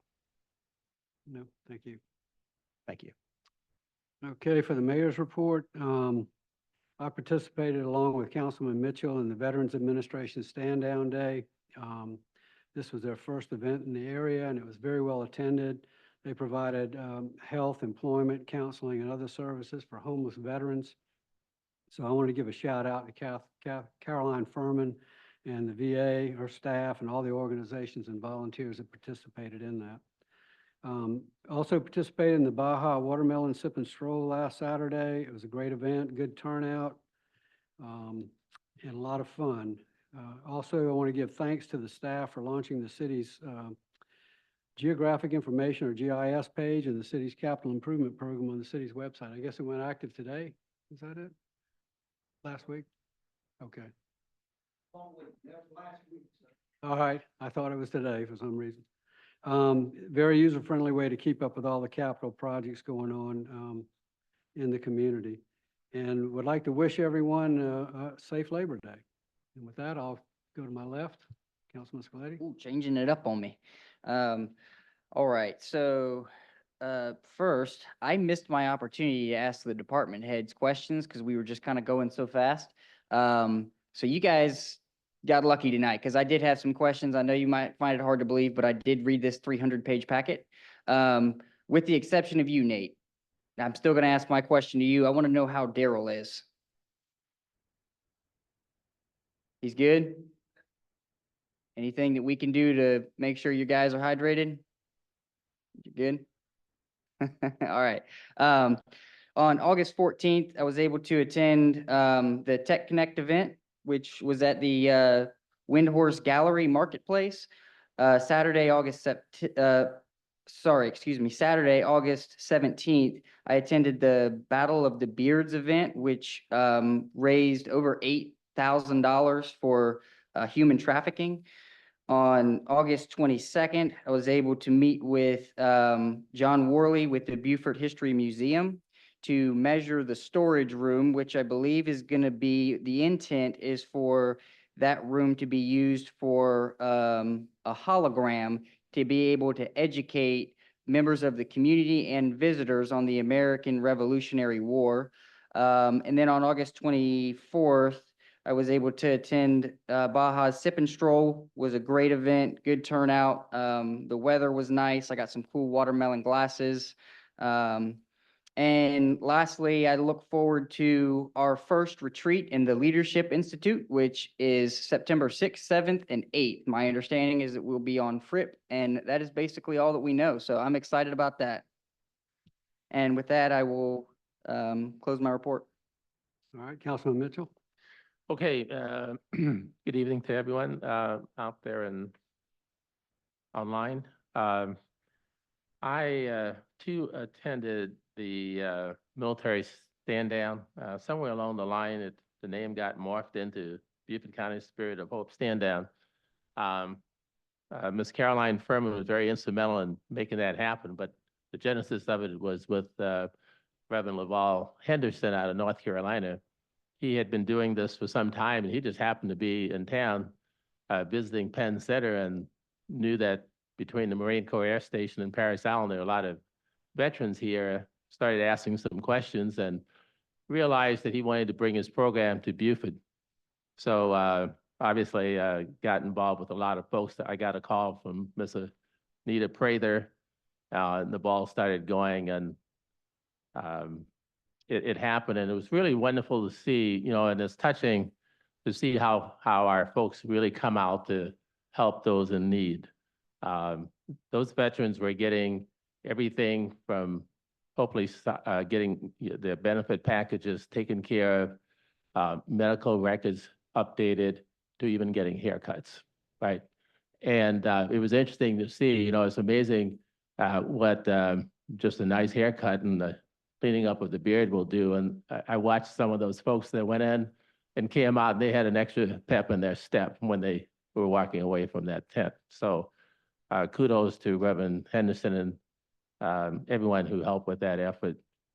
On the same, in the same context, something that's been going on in our city, I guess, for, let me look at my notes here, over 20 years. And I really didn't know about it until I met Miss Inda Walker at one of the Northwest Quadrant's meetings. And that is in Washington Street. And most of you probably know this. So in Washington Street Park, there's a community supper that takes place every Friday. And this is my second time participating, but I was out there last Friday, and First Presbyterian Baptist Church was sponsoring the event at that time. And other organizations that participate, like I said, happens every Friday. So on First Friday, there's New Destiny Ministries, assisted by Aglow and Oaks True Holiness members. And then there's on the second Friday, Parish Church at St. Helena. Third Friday, Cross Community Church and Lighthouse Christian Fellowship. They alternate months. And as I mentioned, fourth Friday. And if there's a fifth Friday, Beaufort Fire Department does it. So I encourage all of you, when you have a chance, to just come out. I didn't bring any food or anything like that, but just being out there and, you know, helping to set up and tear down and meeting the folks and talking to and letting them know who I am. It was inspiring for me, but I think it hopefully something I said in terms of being there, giving them my card, letting them know that if they need something, they could give me a call. And yeah, I may not be able to help them directly, but you know, I can reach out and maybe find someone that can. Yes. Last Saturday, I attended the ribbon cutting for Mayor Samuel E. Murray's library in Port Royal on Paris Avenue. Mayor Murray and I had a special relationship. I knew him since I was in 6th grade. And, you know, he mentored me and was always there. You know, he was a good listener and a very soft-spoken person that made everyone feel comfortable about him. I too attended the Sip and Stroll, but only to get the T-shirt. I had to rush off to someplace else, but it was a good week. So I got the T-shirt. Yeah, I got one too. I got one. You didn't get Thanks. one? All right, Council. I wear a medium. Okay, I too was at the VA stand down. I was there very briefly, but I was there. See. I was invisible. I stood down. Anyway. Sorry about it. I've been at so many things, I'm not gonna go into it. We'll be here until after 9 o'clock if I go to everything I've been. I know. Oh, I know. It's a joke. So anyway, I just want to thank Beaufort PD for all they did during the storm, the fire department, our city manager, Scott and JJ behind the scenes. They were there, emergency management, making sure we're all safe. Just want to thank them. And I'm not going to go on and on because, like I said, we'll be here forever. So I'm going to make a motion pursuant to Title 30, Chapter 4, Section 70A2 of the South Carolina Code of Law, discussion regarding contracts, leases, and agreements, and discussion regarding the purchase or sale of property, that we go into executive session. I have a second. Second. All in favor? Signify Aye.